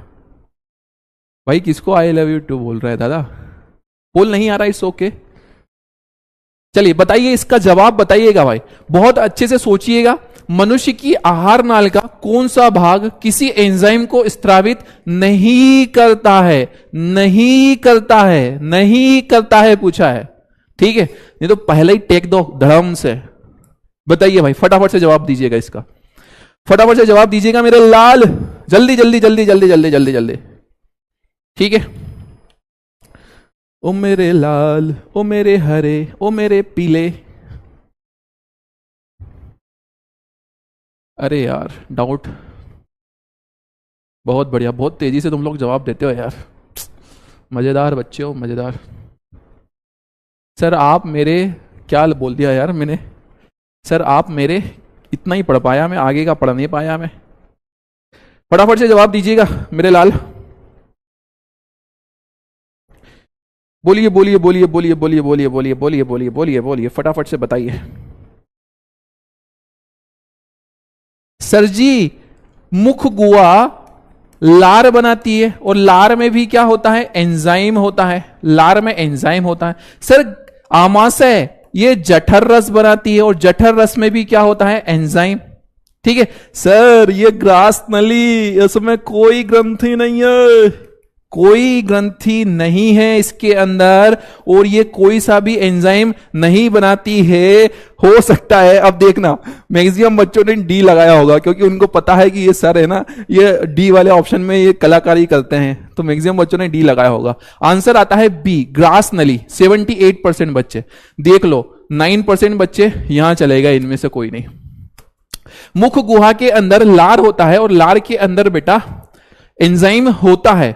ग्रास नली, इसके अंदर कोई ग्रंथि नहीं होती, इसमें कोई पाचन नहीं होता है, न तो इसमें पाचन होता है, न तो कोई पाचन होता है, और ना ही इसके अंदर कोई ग्रंथि होती है। ठीक है, कहानी समझ में आ गई? जरा आग लगा दो एक बार क्वेश्चन उनके ऊपर। ठीक है, कुछ इस तरह से सवाल आपसे सब्जेक्टिव क्वेश्चन पूछे जाते हैं बेटा, बहुत सरल सरल से सवाल है। मनुष्य में पाए जाने वाले पाचक एंजाइमों के कार्य लिखिए। जितने भी एंजाइम है उनमें से कोई से भी लिख करके आ जाना था। कितने? 4 हमने लिखा है यहाँ पे। ट्रिप्सिन के बारे में, लाइपेज के बारे में, इंसुलिन के बारे में, लार एमाइलेज के बारे में, पेप्सिन के बारे में, किसी के बारे में भी लिख करके आ सकते हो। ये पहले पूछा गया है सवाल। ठीक है बेटा जी। दूसरा पूछा गया यकृत के कार्य लिखिए। यकृत के ये वही कार्य जो मैंने आपको बताए हैं, ये एक नया काम मैंने बताया है। तीसरा 2 नंबर में सवाल पूछा था, इसके 3 काम लिख करके हमें आना है, एक एक्स्ट्रा लिख करके आना है। ठीक है, ये दोनों आपको पता है। ठीक है बेटा, चलिए अगली बात करें हम। अगला सवाल आपसे पूछा गया, अग्नाशय द्वारा स्रावित होने वाले विभिन्न बिकरों। बिकर मतलब क्या? बिकर का मतलब होता है एंजाइम। ठीक है, बिकर से कंफ्यूज मत हो जाना, बिकर का मतलब होता है एंजाइम। एंजाइम, ठीक है। बिक्रो के कार्य समझाइए। तो अग्नाशय से ट्रिप्सिन बना, वही लाइन है। अग्नाशय से लाइपेज बना, अग्नाशय से इंसुलिन बना, और इनके काम मैंने आप लोगों को बता रखे हैं। ठीक है मेरे लाल, इतनी बात आपको समझ में आ गई है, इतनी कहानी आपको बहुत अच्छे से समझ में आ गई। चलिए तो आगे की हम बात करते हैं, हमारे दीर्घ रोम की तरफ हम चलते हैं। ठीक है, एमपी बोर्ड का। ठीक है बेटा, आप एमपी बोर्ड के पे ले आएंगे। ठीक है, ठीक है, चलिए चलिए, बहुत बढ़िया बहुत बढ़िया मेरे लाल। अब मुझे मजबूरन थोड़ा सा आप लोगों को चुप रखना पड़ेगा। ठीक है, वैसे तो अच्छा लग रहा था आप लोगों के फायर इमोजी देख करके। बेटा आपको पता है मैंने आपको आंत्र के बारे में पढ़ाया है। ठीक है, आंत्र ग्रंथि के बारे में, आंत्र के बारे में पढ़ाया है, छोटी आंत के बारे में मैंने आपको पढ़ा रखा है। ठीक है, होता क्या है बेटा, होता क्या है कि जो छोटी आंत की नली होती है ना, ये मान लो ये क्या है, आपकी छोटी आंत की नली है। ठीक है, ये क्या है, आपकी छोटी आंत की नली है। ये छोटी आंत की क्या है, नली है। इस छोटी आंत की नली के बारे में बात कर रहे हैं। ठीक है, क्या बोला मैंने, ये क्या है आपकी छोटी आंत की नली। भाई साथ साथ में लिखते जाना, बनाते जाना। छोटी आंत की क्या है, ये हमारे पास में नली है, ठीक है। इस छोटी आंत की नली के अंदर जब हम देखते हैं, अंदर से देखते हैं, नली को अंदर से हम देखते हैं ओपन करके, तो पता चलता है कि इस नली के अंदर ऐसी संरचनाएं होती हैं, ऐसी उठी हुई संरचनाएं होती है, ठीक है। इस तरह से उठी हुई क्या होती है, संरचनाएं देखने को मिलती है। किसके अंदर, इस आंत्र ग्रंथि के, सॉरी आंत्र नली के अंदर, छोटी आंत की नली के अंदर, छोटी आंत की नली के अंदर। ऐसे उंगली के जैसे होती है, उंगली के जैसी संरचनाएं, ऐसे उंगली के जैसी संरचनाएं हमें देखने को मिलती है। किसके अंदर, इस छोटी आंत के अंदर। तो इस छोटी आंत के अंदर ये जो अंगुली के जैसी संरचनाएं दिखाई दे रही बेटा, किसकी जैसी संरचनाएं हैं, अंगुली के जैसे ये जो संरचना दिखाई दे रही हैं, इन अंगुली जैसी संरचनाओं को हम नाम दे देते हैं क्या, अंगुली जैसे क्या देखने को मिल रहा है, संरचना। प्रवर्ध, प्रवर्ध का मतलब क्या होता है, ऐसा उठा हुआ भाग दिखाई देता है उंगली के जैसे। तो उंगली के जैसे ये जो प्रवर्ध है बेटा, इन्हीं को हम नाम दे देते हैं क्या, दीर्घ रोम नाम दे देते हैं, दीर्घ रोम। या फिर इसी को हम इंग्लिश में, अंग्रेजों ने इसका नाम रखा है क्या, विलाई। अंग्रेजों ने इसका नाम रखा है क्या, विलाई, ठीक है। किसके अंदर होते हैं, छोटी आंत के अंदर होते हैं, सिर्फ और सिर्फ छोटी आंत के अंदर होते हैं। ऐसा क्यों होता है, छोटी आंत के अंदर ही क्यों होते हैं, क्योंकि आपको पता होना चाहिए कि छोटी आंत जो होती है ना, वो हमारे पचा हुआ जो भोजन है ना, जो पचा हुआ भोजन है, उस पचे हुए भोजन का अवशोषण, भोजन का अवशोषण कहां पर होता है, छोटी आंत के अंदर होता है। भोजन का पूर्ण पाचन कहां होता है, छोटी आंत के अंदर होता है। भोजन का, पचे हुए भोजन का अवशोषण कहां पर होता है, छोटी आंत के अंदर होता है। क्यों होता है छोटी आंत के अंदर, क्योंकि छोटी आंत के अंदर अंगुली जैसे प्रवर्ध होते हैं, जिन्हें हम दीर्घ रोम या विलाई बोलते हैं। इनका काम होता है, इनका कार्य होता है बेटा क्या करना, भोजन का, भोजन का क्या करना, अवशोषण करना, ठीक है। किसका अवशोषण करना, पचे हुए भोजन का अवशोषण करना, पचे हुए भोजन का, भोजन का क्या करता है, ये अवशोषण करता है। कौन करेगा, हमारा ये दीर्घ रोम करेगा, विलाई करेगा। क्यों करता है सर ये अवशोषण, ऐसा क्या है इसके पास में खास, बेटा इसके पास में जो ब्लड होता है ना, ब्लड जो रक्त होता है ना, रक्त, ठीक है, रक्त। तो रक्त जो ब्लड है, ब्लड जिन पाइप के अंदर बहता है, ब्लड जिन पाइप्स के अंदर बहता है, वो पाइप, वो जो रक्त की नलियां है, वो इसके अंदर उपस्थित होती है। रक्त की नलियां यहां पर क्या होती है, उपस्थित होती है, ठीक है। रक्त की नलियां यहां पर उपस्थित होती है, ठीक है। रक्त की नलियां क्या हो गई है, यहां पर उपस्थित। किसके अंदर, विलाई के अंदर क्या उपस्थित होती है, रक्त की नलियां उपस्थित होती है। और रक्त की नलियों को हम क्या नाम दे देते हैं, इनका नाम हो जाता है बेटा क्या, रुधिर वाहिका, ठीक है। इसका नाम हो जाता है क्या, रुधिर वाहिका, रुधिर वाहिका। ये रुधिर वाहिका का काम क्या होता है, जो भी भोजन आया है, जो भी भोजन आया है, जैसे कि ग्लूकोज आया, ठीक है, जो भी भोजन आया, भोजन का क्या हुआ है, पाचन हुआ है। भोजन का क्या हुआ, पाचन। ये क्या दिख रहा है आपको, ये ग्लूकोज दिख रहा है, ठीक है। ये क्या दिख रहा है आपको, ग्लूकोज। तो ये जो भोजन का पाचन हुआ बेटा, ठीक है, ये क्या देखने को मिल रहा है आपको, ग्लूकोज का अणु देखने को मिल रहा है, ठीक है, ग्लूकोज का अणु। सुनते हुए जरा जाना, ग्लूकोज का हमें क्या देखने को मिल रहा है, अणु। तो ये जो ग्लूकोज का ये जो अणु है ना, ये सीधा सीधा यहां से इस छोटी आंत में से कहां चला जाता है, इस रक्त की नलिका के अंदर। कहां चला जाएगा, रक्त की नलिका के अंदर, रुधिर वाहिका में चला जाएगा, ठीक है। तो रुधिर वाहिका भोजन को अवशोषित करेगी, भोजन को अवशोषित करेगी, अवशोषण करके शरीर के अंदर भेज देता है, शरीर की कोशिकाओं के पास भेज देता है, कोशिका के पास भेजना, इसका क्या होता है बेटा, काम होता है, ठीक है। जैसे आपका जो मस्तिष्क है, मस्तिष्क के अंदर जो कोशिकाएं हैं, उनको ऊर्जा की जरूरत है। ऊर्जा किससे मिलेगी, ग्लूकोज से। भोजन यहां पे पचा है, छोटी आंत के अंदर पचा है। छोटी आंत में जब भोजन पचा, ग्लूकोज, उस ग्लूकोज को डाल दिया किसमें, इन रुधिर वाहिकाओं के अंदर। वो रुधिर वाहिका अपने रक्त को कहां ला रही है, इधर मस्तिष्क के पास, तो उस रक्त के साथ में कौन आ रहा है, ग्लूकोज आ रहा है। कहानी समझ में आ गई क्या? ठीक है, कौन आ रहा है, ग्लूकोज आ रहा है। तो ये होता है हमारे पास में क्या बेटा, दीर्घ रोम, या फिर हमने इसको क्या नाम दे दिया, विलाई नाम दे दिया। ये यहां पर मैंने छोटी सी चीज आपको बताई है, छोटी सी इसके बारे में डेफिनेशन यहां पे बताई है कि भोजन का अवशोषण होता है। क्यों होता है? क्योंकि इसकी जो अंदर वाली स्तर है, अंगुली के जैसे क्या होते हैं यहां पे पदार्थ होते हैं, जिसे हम क्या बोल देते हैं, दीर्घ रोम। ये क्या करते हैं, अवशोषण का सतही क्षेत्रफल बढ़ा देते हैं। दीर्घ रोम में रुधिर वाहिकाओं की बहुतायत होती है। बहुतायत मतलब बहुत सारी रुधिर वाहिकाएं होती है, जो भोजन को अवशोषित करके शरीर की प्रत्येक कोशिका तक पहुंचाती है। ठीक है, एक छोटा सा चित्र में आपको दिखा दे रहा हूं। ऐसी होती है हमारी छोटी आंत अंदर से, ऐसी होती है हमारी छोटी आंत अंदर से, कुछ इस तरह से। ये जो छोटे छोटे से उंगली जैसे ये दिखाई दे रहे हैं, इसी को हमने क्या नाम दिया है बेटा, विलाई नाम दिया है। इन्हीं का नाम हमारे पास में क्या हो गया है, विलाई हमारे पास में इनका नाम हो गया। ठीक है, चलिए, तो इतनी बात आपको समझ में आ चलिए, इतनी कहानी आपको समझ में आ चलिए। ठीक है, चलिए अगली बात करें हम। छोटी सी बात है, हमारे पास में एक छोटा सा टॉपिक आता है, किससे संबंधित, दंत क्षरण से संबंधित। किससे, दंत क्षरण। आपको पता है, आपने देखा हुआ है, आपके शरीर के अंदर क्या उपस्थित होते हैं, दांत उपस्थित होते हैं। आपके शरीर के अंदर क्या उपस्थित होते हैं, दांत। इसी तरह से होते हैं आपके शरीर के अंदर क्या उपस्थित है बेटा, दांत। कुछ इस तरह से संरचनाएं उपस्थित है। ये जो दांत होते हैं ना, दांत, इन दांत के अंदर आप देखेंगे कि बाहर वाली जो परत होती है ना, बाहर वाली जो परत होती है, इसका नाम होता है इनेमल। बाहर का जो दांत का जो बाहर वाली जो परत होती है, उसका नाम होता है क्या, इनेमल। इनेमल, ठीक है, इनेमल। इसी के बाद में अंदर वाला जो हिस्सा होता है, इसका नाम होता है क्या, डेंटाइन। इनेमल और क्या नाम हो गया हमारे पास में, डेंटाइन। इनेमल और डेंटाइन हमारे पास में नाम हो गया। ठीक है, ये जो इनेमल या फिर ये जो डेंटाइन है ना, ये बनी हुई होती है किससे, कैल्शियम से। किससे बनी हुई होती है, कैल्शियम से। कैल्शियम और मैग्नीशियम से बनी हुई होती है। ठीक है, कैल्शियम और मैग्नीशियम, ये नाम सुने हुए होंगे ना केमिस्ट्री में, आपके एटीपी सर ने बताए होंगे ना। तो कैल्शियम और मैग्नीशियम से बनी हुई होती है कौन, ये हमारी जो दांत की परत होती है ना, वो दांत की परत किससे बनी हुई होती है, कैल्शियम और मैग्नीशियम से बनी हुई होती है।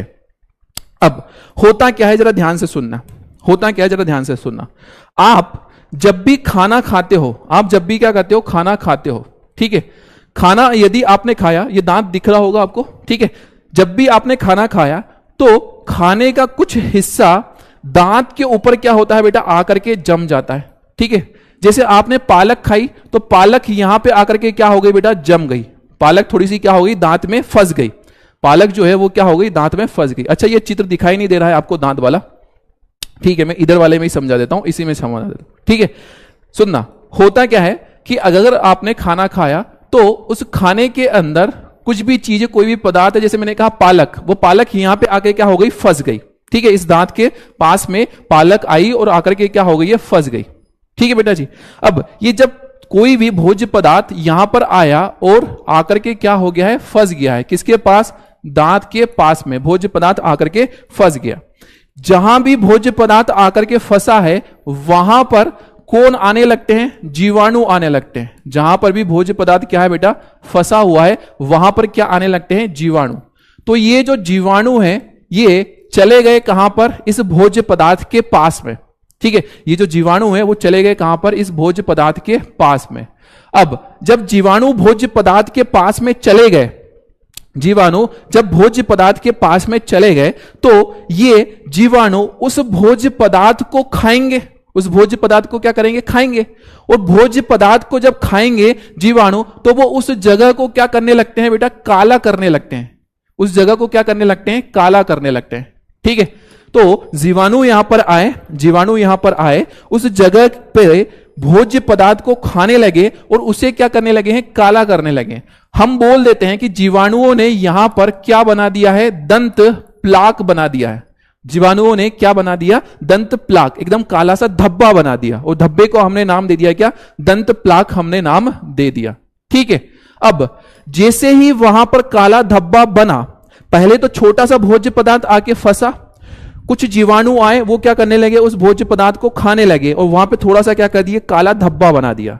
ठीक है। अब वहां पे थोड़े दिन बाद और क्या हुआ, भोज्य पदार्थ आकर के क्या हो गया, फंस गया, क्योंकि भाई वो जगह पे क्या हो गया है, अब थोड़ा सा रफ हो गया है जगह, तो वहां पे और भोज्य पदार्थ आएगा, बार बार वहां पे क्या हो रहा है, भोज्य पदार्थ आकर के यहां पे क्या हो रहा है बेटा, फंस रहा है। ठीक है, भोज्य पदार्थ यहां पे आकर के क्या हो रहा है, बहुत बार आ रहा है और यहां पे क्या हो रहा है, फंस रहा है। अब जब भोज्य पदार्थ यहां पर आएगा और बार बार आकर के यहां फंसेगा, तो उस भोज्य पदार्थ के अंदर उपस्थित है क्या, शर्करा उपस्थित है। क्या उपस्थित है, शर्करा। भोजन के अंदर क्या होती है, शर्करा उपस्थित है। ठीक है, उस शर्करा को ये जो जीवाणु होते हैं ना, ये जो जीवाणु यहां पे कौन आए हैं, जीवाणु, तो उस शर्करा को ये जो जीवाणु है ना, ये उस शर्करा को बदल देते हैं, किसमें, अम्ल में बदल देते हैं। ठीक है, जीवाणुओं ने उस शर्करा को बदल दिया है, किसके अंदर, अम्ल में बदल दिया है। अब जब ये शर्करा अम्ल में बदलने लगेगी, वहां पर धीरे धीरे, पहले दिन थोड़ा सा अम्ल बना, फिर ज्यादा बना, धीरे धीरे जैसे जैसे वहां पर क्या बनने लगेगा, अम्ल बनने लगेगा, तो ये जो दांत है ना, ये दांत धीरे धीरे धीरे धीरे क्या होने लगेगा, गलने लगेगा। धीरे धीरे ये दांत क्या होने लगेगा, गलने लगेगा। ठीक है, क्यों, क्योंकि वहां पर क्या बनने लगा है, अम्ल। भाई अम्ल बहुत ज्यादा स्ट्रांग होता है। ठीक है, यदि आप इसको टाइल्स के ऊपर डालते हो ना, तो टाइल्स में भी ऐसे भाप आने लगती है, मतलब वो पत्थर को गलाने की क्षमता रखता है, एसिड। तो यहां तो हमारे दांत है, तो ये जो दांत हैं, ये दांत क्या होने लगते हैं, गलने लगते हैं। ठीक है, गलने लगते हैं।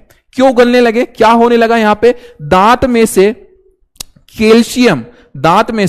कैल्शियम क्या होने लगेगा बेटा, बाहर आने लगेगा। ठीक है, इस दांत में से कैल्शियम क्या होने लगेगा, बाहर आने लगेगा। कैल्शियम बाहर आने लगेगा। ठीक है, बाहर आने लगेगा। किसके कारण बाहर आने लगेगा, इस अम्ल के कारण। ठीक है, इस अम्ल के कारण जो कैल्शियम है वो क्या होने लगा बेटा, बाहर आने लगा। जब इस दांत का कैल्शियम बाहर आने लगेगा, तो हम बोल देते हैं कि यहां पर क्या हो गया है, विखनिजीकरण हो गया, विखनिजीकरण हो गया। ठीक है, हम बोल देते हैं क्या हो गया यहां पर, विखनिजीकरण। विखनिजीकरण क्या है सर, एक बार ये समझाइए बेटा। कैल्शियम और मैग्नीशियम, इन दोनों को हम बोलते हैं कि ये हमारे क्या है, ये खनिज है। ये क्या है, खनिज पदार्थ है। जब खनिज पदार्थ यहां से बाहर निकलने लगे, कैल्शियम इस अम्ल की वजह से गलने लगे और बाहर आने लगे, तो हमने उस प्रक्रिया का नाम रख दिया है क्या, विखनिजीकरण नाम रख दिया। ठीक है, विखनिजीकरण इसका नाम रख दिया। कहानी समझ में आ गई इतनी। तो ये जो पूरी प्रक्रिया है, इसी को हम क्या बोलते हैं, दंत क्षरण बोलते हैं। इसी का नाम होता है क्या, दंत क्षरण। अब ये ऐसे हर कभी नहीं होती, ऐसे हमेशा नहीं होती। कब होती है ये प्रक्रिया, मान लो कोई व्यक्ति है, वो 2 4 8 10 दिन ब्रश ही नहीं कर रहा है, तो दांत के अंदर वो फंस जाएगा भोजन और ये प्रक्रिया होने लगेगी। वैसे तो आपकी जो लार है ना, उसमें लाइसोजाइम है, लाइसोजाइम, और वो लाइसोजाइम इन बैक्टीरिया को बढ़ने नहीं देता। लेकिन यदि आप ब्रश नहीं कर रहे हो, यहां पर दांत साफ नहीं रख रहे हो, तो फिर लार भी काम अच्छे से नहीं कर पाएगा, इन बैक्टीरिया को नहीं मार पाएगा, और आपका दांत क्या हो जाएगा, सड़ जाएगा। दांत क्या हो जाएगा, सड़ जाएगा। इसी चीज को हमने क्या नाम दे दिया है, दंत क्षरण हमने नाम दे दिया है। बोलो भाई, कहानी अगर समझ में आई हो तो फटाफट से फायर इमोजी भेज दो और लिख डालो कुछ। ठीक है, लिख डालो कुछ। कहानी समझ में आ गई क्या, कहानी इतनी समझ में आ गई हो तो फटाफट से लिख डालो। सर येलो कलर नहीं दिख रहा है, सॉरी बेटा। सिर्फ दांत किस कारण पीला होता है, दांत पीले होने के कारण क्या होता है दांत का पीला होने का, ब्रश नहीं करना। शर्करा कहां होता है, शर्करा हमारा जो भोज्य पदार्थ होता है उसके अंदर होता है। ठीक है, भोज्य पदार्थ के अंदर होता है। सर सही कैसे होता है काला धब्बा, सही तब होगा जब आप डेली अच्छे से ब्रश कर रहे हो, एकदम घसर क्या कर रहे हो, ब्रश कर रहे हो। ठीक है, दातून कर रहे हो। लेकिन एक बार यदि काला हो गया तो भाई उसको सफेद करने में समय लगता है। सर दांत में अम्ल को उदासीन करने के लिए क्या करना चाहिए, सर दांत में अम्ल को उदासीन करने के लिए बेटा रोज ब्रश करो, ताकि वहां पे भोजन जो है वो फंसेगा नहीं, वो भोजन फंसेगा नहीं तो वहां पर आपको अम्ल नहीं देखने को मिलेगा। ठीक है, भोज्य पदार्थ क्या नीचे क्या लिखा है, भोज्य पदार्थ के नीचे क्या लिखा है, भोज्य पदार्थ के नीचे क्या लिखा है, भोज्य पदार्थ के नीचे दंत प्लाक लिखा है। दंत प्लाक क्या होता है? धब्बा, जो धब्बा है ना उसी को हम बोल देते हैं दंत प्लाक बोल देते हैं। ठीक है मेरे राजा। सर कितने दिन में अम्ल बनता है दांत में? बेटा ऐसा कोई फिक्स नहीं है, वो तो आपके ऊपर, आपके शरीर के ऊपर निर्भर करता है। सर मेरे दांत में कीड़े लगे हैं अरे यार भाई दवाई लिख करके दो, लाओ 200 रुपए फीस जमा करो। कौन सा एसिड बनता है? बेटा अलग अलग टाइप के एसिड बनते हैं, ठीक है, उसमें कोई फिक्स नहीं है। ठीक है चलिए, टेस्ट में हाईएस्ट नंबर 15 है बेटा, बायोलॉजी में 15 आउट ऑफ 15 है। ठीक है बेटा, तो ये हमारे पास में क्या आती है, इसकी पूरी परिभाषा, और यहां पे मैंने थोड़ा सा चित्र दिखाया है आपको। ठीक है मेरे राजा, इतनी बात आपको समझ में आ गई है, इतनी बात आपको समझ में आ गई है। चलिए एक छोटी सी बात, हमारी आज की आखिरी एक बात है, उसको जरा देख लेते हैं, उसके बाद में फिर हम tata bye bye see you बोलेंगे। सर अमाशय को 3 भागों में आपने नहीं बताया। हाँ बेटा, अमाशय के 3 भाग मैंने नहीं बताए हैं। अमाशय के अंदर और भी बहुत सारी चीजें होती है जो हमने नहीं बताई। क्यों नहीं बताई सर आपने? मैंने इसलिए नहीं बताई क्योंकि वो आपके एग्जाम के अंदर जनरली पूछा नहीं जाता है। ठीक है, बताने को मैं भाई नीट एग्जाम तक का बता सकता हूं। ठीक है, सुबह ही हमने रिकॉर्ड किया है 11 के अंदर पाचन तंत्र के ऊपर बहुत सारा डिटेल में दिया हुआ है, तो हमने सुबह ही उसको पढ़ाया है, पर वो अपने काम का नहीं है, इसलिए मैंने आपको नहीं बताया। सर क्लास कब तक चलेगा? और 5 या 10 मिनट चलेगा बस। ठीक है चलिए अगली बात करते हैं हम। हमारे पास में आता है क्या? विटामिन। आपको पता है आप जो खाना खाते हो उसके अंदर बेटा क्या उपस्थित होता है? आपके अंदर जो खाना खाते हो उसके अंदर कार्बोहाइड्रेट होता है, उसके अंदर प्रोटीन होता है, और उसके अंदर क्या होता है बेटा? विटामिन होता है। ठीक है, कार्बोहाइड्रेट होता है, प्रोटीन होता है, और क्या देखने को मिलता है? विटामिन देखने को मिलता है। जो विटामिन होते हैं ना, विटामिन 2 तरह से होते हैं। ठीक है, विटामिन 2 तरह से होते हैं। एक तो विटामिन ऐसे होते हैं वसा को पसंद करने वाले। ठीक है, एक विटामिन होते हैं वसा को पसंद करने वाले होते हैं। ठीक है, और एक विटामिन ऐसे होते हैं जो कि पसंद करते हैं बेटा किसको? जल को पसंद करने वाले। ठीक है, जल को पसंद करने वाले होते हैं। ठीक है, इसका मतलब क्या है? इसका मतलब ये बेटा कि कुछ विटामिन क्या होते हैं? वसा में घुलनशील होते हैं। वसा में क्या होते हैं? घुलनशील होते हैं। ठीक है, वसा के अंदर क्या होते हैं बेटा? घुलनशील होते हैं। कुछ विटामिन वसा में घुलनशील होते हैं, और जो विटामिन वसा में घुलनशील होते हैं, जो विटामिन वसा में घुलनशील होता है, इनका संग्रहण, ये जो विटामिन होते हैं ना जो वसा वाले होते हैं, इनका संग्रहण हमारे शरीर के अंदर, हमारे शरीर में वसीय ऊतक, कुछ ऊतक होते हैं जिसके अंदर वसा होती है, उन ऊतक को हम बोलते हैं वसीय ऊतक। तो हमारे शरीर में वसीय ऊतक के अंदर किया जाता है, वसीय ऊतक के अंदर किया जाता है। ठीक है, कहानी इतनी समझ में आपको आ रही? इतनी कहानी समझ में आ रही है। मैंने बताया विटामिन 2 तरह के, कुछ वसा को पसंद करने वाले होते हैं, ये वसा में घुल जाते हैं, जैसे नमक पानी में घुल जाता है ना, वैसे ये विटामिन वसा में क्या हो जाते हैं? घुल जाते हैं। और जो वसा में घुलने वाले विटामिन होते हैं, इनका संग्रहण हमारे शरीर में कहां हो जाता है? वसीय ऊतक के अंदर हो जाता है। वसीय ऊतक क्या होते हैं? ऐसे ऊतक, ऐसी कोशिकाओं का समूह, ऐसे ऊतक जो कि वसा को अपने अंदर रखते हैं। जैसे पेट में होता है वसा, यहां पे फेट हो जाता है ना इकट्ठा। ठीक है, तो वसा को इकट्ठा करने वाले ऊतकों के अंदर ये विटामिन पाए जाते हैं। ठीक है, जैसे आपने नाम सुना हो, एक विटामिन होता है हमारे पास में ए, एक होता है डी, एक होता है विटामिन ई, एक होता है विटामिन के। ये 4 विटामिन ऐसे हैं जो कि वसा में क्या होते हैं? घुलनशील होते हैं। ठीक है, और जल को पसंद करने वाले जो विटामिन होते हैं ना, इन्हें हम बोलते हैं कि ये क्या होते हैं? जल में घुलनशील होते हैं। ठीक है, ये कैसे हो गए? जल में घुलनशील वाली अवस्था में हो गए। जल में क्या हो गए? ये घुलनशील हो गए। और जल में घुलनशील ये जो विटामिन है बेटा, ये हमारे शरीर के अंदर नहीं रह सकते, ये हमारे शरीर में संग्रहित नहीं रह सकते, संग्रहित नहीं रह सकते। ये बात ध्यान रखना। क्यों नहीं रह सकते? क्यों नहीं रह सकते? भाई पानी में रहते हैं ये, हमारा शरीर, हेमा मालिनी बोलती है हमारा शरीर 99.99% पानी से मिलकर के बना हुआ है। ठीक है, वो पानी हमारा रोज निकलता रहता है यूरिन के द्वारा। ये विटामिन पानी में घुले हुए हैं, पानी तो हम यूरिन के द्वारा बाहर निकाल रहे हैं, तो ये विटामिन यूरिन के द्वारा क्या हो जाता है? शरीर से बाहर चला जाता है, इसलिए ये हमारे शरीर के अंदर ज्यादा नहीं रहते हैं। ठीक है, ज्यादा नहीं रहते हैं। 2 विटामिन होते हैं जैसे उदाहरण के तौर पर अगर मैं कहूं, एक होता है हमारे पास में विटामिन बी और एक होता है हमारे पास में विटामिन सी, विटामिन बी और विटामिन सी, ये दो हमारे पास में क्या होते हैं, विटामिन होते हैं जल में घुलनशील वाले, ठीक है, विटामिन बी और विटामिन सी। इसको याद रखने की एक मैं ट्रिक बता देता हूं आपको। आपने कभी सुना होगा आरबीसी, एक तो लाल रक्त कणिका होती है, एक होती है डब्ल्यूबीसी, इसी को हम बोलते हैं श्वेत रक्त कणिका। तो आपको बस इतना ही ध्यान रखना है, श्वेत रक्त कणिका ध्यान रखना है, WBC ध्यान रखना है। W का मतलब क्या, वाटर, और BC मतलब विटामिन बी और विटामिन सी। तो वाटर में घुलने वाले विटामिन बी और विटामिन सी हो गए, ठीक है। ये बहुत रेयरली पूछा जाता है, ये पूछा नहीं गया है कभी, मतलब एक आध बार ही पूछा गया है विटामिन के ऊपर सवाल, लेकिन फिर भी हमने इसको पढ़ा है, ठीक है। कहानी इतनी समझ में आ गई है आपको, तो फटाफट से फायर इमोजी बताइएगा। राजा वर्ड अच्छा नहीं लग रहा है, ठीक है, सॉरी यार, राजा वर्ड अच्छा नहीं लग रहा। 95% कैसे बनाए? 95% बनाने के लिए आपको कुछ भी नहीं करना है, कुछ भी नहीं करना है। आपको हमारे ऊपर भरोसा रखना है, क्लास को अच्छे से अटेंड करना है, शॉर्ट नोट्स बनाना है, डीपीपी को हल करना है। हम जितनी क्लासेस ले रहे हैं बस उसे अच्छे से करना है। बायो के अंदर फुल ऑफ फुल मार्क्स आने की बात आ जाएगी, ठीक है। कहानी समझ में आ गई क्या? बहुत बढ़िया, thank you so much, thank you so much. अच्छा, इंडिया की वेटिंग मैच है क्या? Clear clear clear, thank you so much मेरे लाल, मेरे हरे, मेरे पीले, मेरे नीले। ठीक है बेटा जी, चलिए चलिए चलिए, बहुत बढ़िया बहुत बढ़िया बहुत बढ़िया। और पढ़ना है क्या? आगे की और चीज पढ़ना है क्या? अरे आगे की और बातें पढ़ना है क्या? आगे की और चीजें पढ़ना है क्या?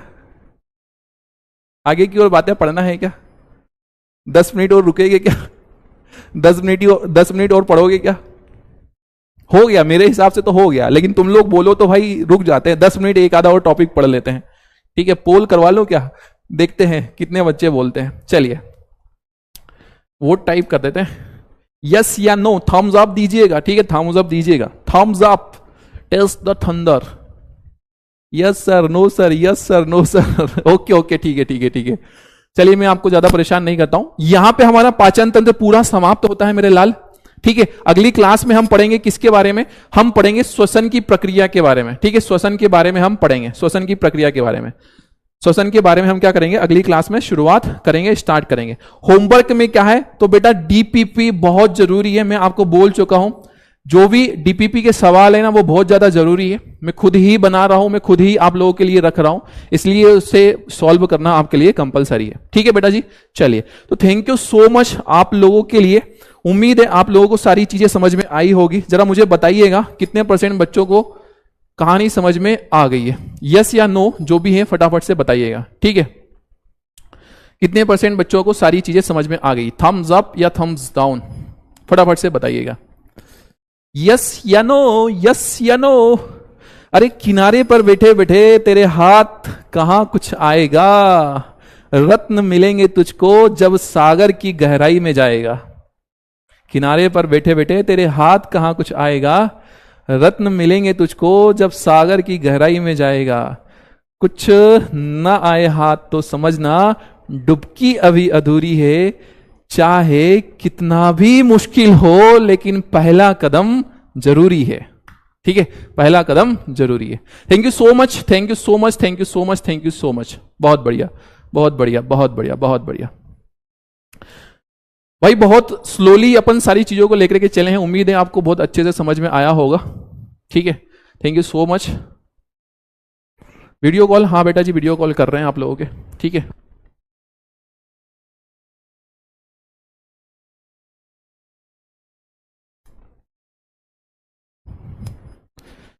चलिए तो शो रिजल्ट, ओ भाई साहब 88% बच्चों को आया अभी भी, बस क्या कर रहे हो तुम लोग यार, बस 88% बच्चों को आया। फिर से करूं बोट, फिर से करूं बोट, बताना जरा यस या नो, फिर से दिया है मैंने तुम लोगों को।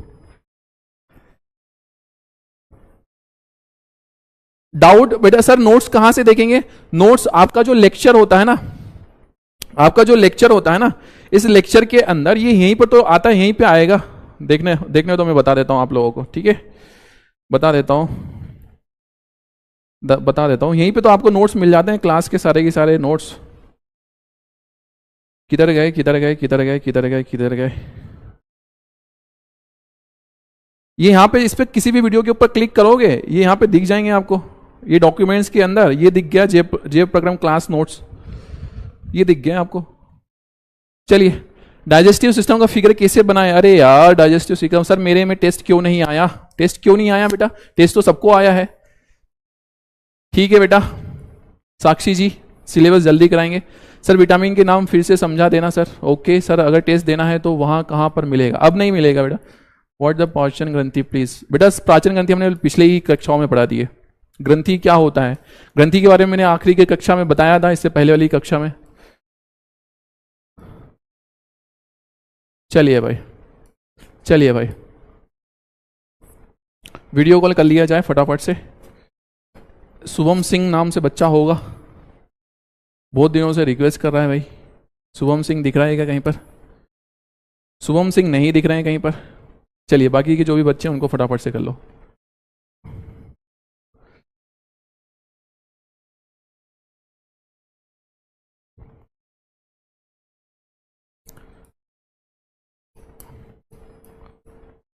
इतने कम बच्चे क्यों आते हैं वीडियो कॉल में? हेलो हेलो हेलो हेलो बेटा Priyanshu, hello hello hello hello बेटा सोनम, हेलो बेटा आयुष, क्या आपको मेरी आवाज आ रही है? हेलो हेलो हेलो हेलो, क्या बेटा आपको मेरी आवाज आ रही है? अरे बोलो भैया, बोलो भैया, अरे बोलो भैया, आवाज आ रही है बेटा? आवाज आ रही है सर। कैसे हो बेटा, क्या हालचाल है? सब ठीक है सर। कहानी सब समझ में आ रही है? हाँ सर, कितनी समझ में आ रही? थोड़ी बहुत की पूरी? पूरी समझ में आ गई सर। पूरी समझ में आ रही। कोई डाउट है, कुछ पूछना है आपको? नहीं सर, ये टेस्ट हम दोबारा दे सकते हैं या फिर टेस्ट, खत्म हो हाँ गया? बेटा देख लेना, वैसे तो दे सकते हैं, एक बार देख लेना उसमें। पर आई थिंक सो अब तो तारीख निकल गई है तो पता नहीं, एक बार आप देख लेना अगर उसमें होगा तो। ठीक है, ओके। ओके।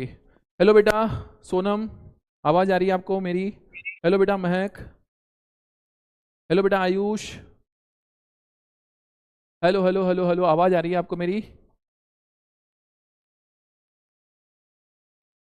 बोलिए बेटा, आपका जो माइक होगा वो अनम्यूट कीजिए उसको, बोलिए, कुछ बोलना है आपको, कुछ पूछना है आपको? Sonam, yes sir. हाँ बोलिए सोनम। सर मेरे पास पोल नहीं आता है। पोल नहीं आता है? ओके बेटा, मैं पोल वाली जो समस्या है उसको मैं आगे बता दूंगा, जो हमारी टेक्निकल टीम है उसको। ठीक है बेटा, और कुछ डाउट है यस। आपका? नो सर, सर ये जो आप इसमें पढ़ाए हैं इंसुलिन इसमें है। हाँ, अ, कट गया क्या फोन? सोनम बेटा आपका कट गया है कॉल। चलिए, और कोई है बच्चा जो जुड़ना चाह रहे हैं भाई? हेलो महक, चलिए चलिए चलिए चलिए चलिए।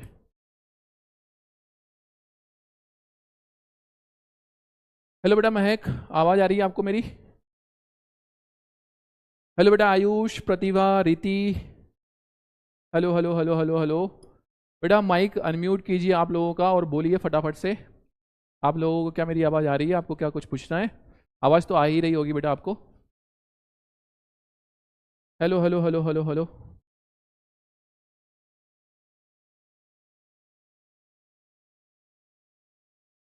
हेलो बेटा, नहीं आ रही है क्या आवाज़ आप लोगों तक? बेटा माइक अनम्यूट कीजिए और फिर बोलिए आप। हेलो। हाँ बेटा, हेलो, नमस्ते सर। नमस्ते बेटा, कैसे हैं आप? ठीक हो सर? सर सर हाँ आप क्या? हाँ हाँ हेलो बोलिए, सर। हाँ बोलिए, बोलिए बोलिए बोलिए, कुछ पूछना है, कोई डाउट है? सर आपसे बात करने के मतलब सर नर्वस हो गई हाँ, ये हूँ। मार रहे हैं। बाप रे, इतनी खुशी हो रही है बात करने की, बाप रे। सर आप मुझे बहुत अच्छी लगती है, मुझे इससे पहले कभी साइंस मतलब पसंद नहीं थी, पर आपसे पढ़ने के बाद सर लगता है मतलब साइंस ही पढ़ते रहो। अरे वाह, हाँ, मार शुक्रिया शुक्रिया, thank you sir so much. आप सर हाँ आप इतना अच्छा पढ़ती हैं, आपको बहुत अच्छा रिजल्ट मिलेगा सर। मैं आपसे बहुत मिलने भी आऊंगी सर, मैं आपसे। बिल्कुल बेटा, हम जरूर आएंगे आप लोगों से मिलने के लिए। रिजल्ट जब होगा आपका, एग्जाम जिस दिन होगा ना उस दिन बिल्कुल हम लोग आएंगे। पेपर सर वाले। आप सकते, जब मेरे भाई ने कहा था, कह रहा था नहीं सर ऐसे सबसे बात नहीं करते हैं, पर मुझे अपने ऊपर विश्वास था सर, मतलब आपसे बात करके सर ऐसा लग रहा है कि ये वो बढ़िया काम है। हाँ अगर जी, मैं हम वो कर रहे हैं बात, कहाँ जा रहा है अपना? अच्छा अच्छा, कुछ डाउट है बेटा, कुछ पूछना है आपको? यस देखिए देखिए हेलो हमारा वो नहीं दिख रहे एक हैं। सेकंड आवाज। दिखना से भाई तो यार आउट हेलो हेलो मैं बेटा, तेरा कुछ करूँगा बाकी का जो बच्चा है उसकी आवाज म्यूट कर दीजिए। हेलो सर, हाँ हाँ बेटा पूछिए, कुछ डाउट है आपका? रास्ते में मतलब कौन कौन से वो रस निकलते हैं वो भूल जाया करता है, क्या भूल जाया करते हैं? वो अमाशय के रस। रस। बेटा आप उसको याद करने के लिए आपको क्या करना पड़ेगा कि रिवाइज करना पड़ेगा, रिवीजन करना पड़ेगा। जो शॉर्ट नोट्स है ना, जब हमारी क्लास रहती है उसके 15 मिनट पहले उसको एक बार देख लिया कीजिए। अभी स्टार्टिंग है, आप लोग शुरुआती में अभी बस उन चीजों को एक बार पढ़ रहे हो, तो अभी आप लोगों को टेंशन नहीं लेना कि याद नहीं हो रहे हैं। जैसे जैसे समय आगे निकलता हुआ जाएगा, एक बार दो बार पढ़ोगे ना, आपको वो दिमाग में छप जाएंगे, ऑटोमेटिकली छप जाएंगे। बस उन्हें थैंक बस, हाँ फ्री टाइम में उनको बस देखते रहा करो बार बार। सर, आपसे मतलब बात कर रहे सर, इसके लिए बहुत सारा थैंक यू सर, आपने हमें वीडियो कॉलिंग की। मैं कभी मतलब ऐसे रिक्वेस्ट भी नहीं डालती सर, आप हाँ मुझसे कीजिए। बिल्कुल कोचिंग मारो। Thank you. Thank you sir. Thank you बेटा, थैंक यू, अच्छे से शादी पढ़िएगा, अपना ये ख्याल लगे रखिएगा। तुझे। Bye bye. Bye sir. Bye bye bye. Hello बेटा, हमारे साथ में अभिषेक हैं बेटा, कुछ बोलना है आपको? हेलो बेटा अभिषेक। हाँ करेंगे बात। चलिए प्रतिभा। हेलो बेटा प्रतिभा। हेलो बेटा आयुष। बेटा कुछ बोलिए, अनम्यूट कीजिए, आपका जो है वो म्यूट है। चलिए ठीक है, तो फिर thank you so much everyone. अगर यहाँ तक की सारी चीज़ें आप लोगों को बहुत अच्छे से चीज़ें समझ में आ गई होगी। थैंक यू सो मच इतने अच्छे से पढ़ने के लिए, इतने अच्छे से आप लोगों का लाड़ प्यार दुलार देने के लिए। थैंक यू सो मच, अच्छे से पढ़िएगा बेटा। और कौन है? अच्छा मोहम्मद, मोहम्मद फरहान दिख रहा है क्या? इसमें लगा दीजिए बेटा आप। हाँ दिख रहा है मोहम्मद फरहान। और किसी को आना है बेटा फटाफट से। सर हमें भी कॉल कीजिए। क्या नाम है? प्रथा कुमार। प्रथा कुमार है क्या कोई? प्रथा कुमार जी है क्या यहाँ पे? मोहम्मद बेटा हाउ आर यू? क्या हाल है?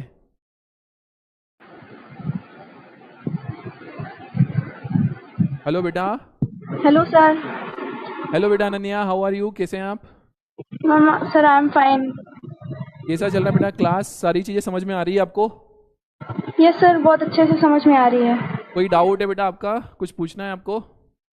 नो सर, डाउट तो नहीं है, बट हाँ डायग्राम बनाने में थोड़ी सी प्रॉब्लम आती बेटा है। डायग्राम में प्रॉब्लम आएगी, अभी प्रैक्टिस नहीं है आपकी, इस वजह से। आप एक बार दो बार बनाओगे ना, उसके बाद में धीरे धीरे आपका हाथ अपने आप चलने लगेगा उस डायग्राम को यस बनाने के लिए। सर। तो बस यस प्रैक्टिस सर। करना है हमें, बस एक दो बार। ठीक है? यस। ओके ओके बेटा, चलिए और कोई बच्चा है बोल रहे हैं?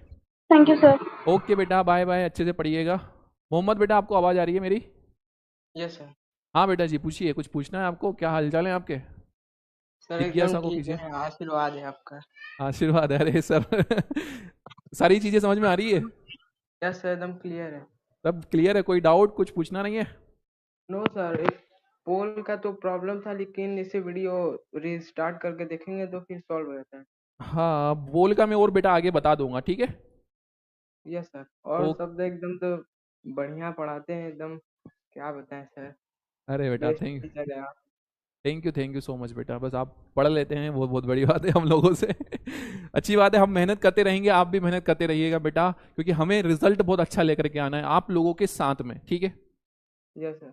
ठीक है ओके बेटा, बाय बाय। सभा को कॉल कीजिए, प्रिंस। ठीक है सर, बाय। बेटा सभी को तो कर दिया है हमने, और दिख नहीं रहे हो यार। सभा किधर हो? सभा सारे ही तो चल रहे हैं बेटा, उठाओ यार। स्नेहा अनुराग को तो पहले ही कर दिया था क्या? चलिए भाई, तो बाकी लोगों से हम मिलेंगे बाद में। वैसे मुझे थोड़ा सा अफसोस है कि मैं सप्ताह में बस एक ही बार मिल पाता हूँ आप लोगों से, बट कोई नहीं, अच्छे से पढ़िएगा। अच्छा Abhishek ji, how are you बेटा? How are you? How are you? How are you? How are you? How are you? आवाज आ रही है क्या? हेलो बेटा सनी। हेलो बेटा अजीत। बेटा अनम्यूट कीजिए और बोलिए आप कुछ, हम आपको सुनने के लिए बेताब हैं।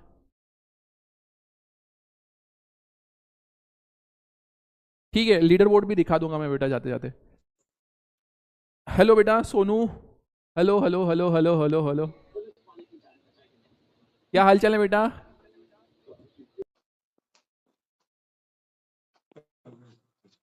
क्या हाल चाल है बेटा सोनू?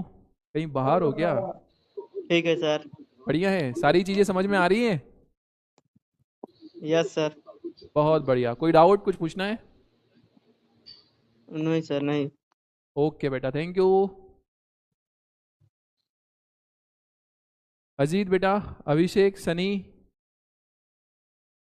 चलिए ठीक है। तो फिर बाकी के बच्चों से अब मिलेंगे हम अगली हमारी कक्षा के अंदर। अच्छा सनी आ गए क्या? हेलो बेटा सनी, शर्माओ ना मेरे लाल, शर्माओ ना, बोलो क्या हाल चाल है?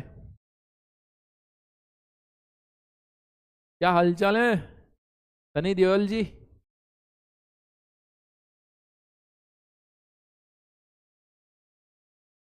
आवाज नहीं आ रही यार। हेलो। हेलो बेटा, कैसे हैं आप? नमस्ते सर। नमस्ते बेटा, क्या हाल चाल है आपके? सारी चीजें समझ में आ रही है आपको? जी सर, बढ़िया बिल्कुल। अच्छा, कोई डाउट आपका, कुछ पूछना है आपको? नहीं सर, बायोलॉजी के आप बेस्ट टीचर हैं। थैंक यू सो मच बेटा, अच्छे से पढ़िएगा, हम अपनी मेहनत पूरी करेंगे आप लोगों के साथ में, आप भी मेहनत कीजिएगा। जी सर, मेरा आपसे मिलने का बहुत मन है। बिल्कुल बेटा, आप लोगों का एग्जाम जब होगा हम लोग आपके सेंटर्स पे आने की कोशिश करेंगे। जब रिजल्ट होगा तब भी हम आप सर लोगों मैं से मिलने की कोशिश करेंगे। हाँ सर बेटा, सर मैं बहुत अच्छे मार्क्स लाऊंगा। बिल्कुल बेटा, बस आप लोग मेहनत करते रहिएगा। मिलेंगे हम बहुत जल्द। जी सर। मिलेंगे हम बहुत जल्द। ओके बेटा, बाय बाय बाय बाय। चलिए, तो बाकी के हमारे जो प्यारे प्यारे बच्चे हैं इनसे हम मिलेंगे हमारी अगली कक्षा में। एक बार हम लीडर बोर्ड देख लेते हैं, इन्हें कैंसिल कर दीजिए सारी चीजों को। लीडर बोर्ड देख लेते हैं हम एक बार, लीडर बोर्ड देख लेते हैं हम एक बार।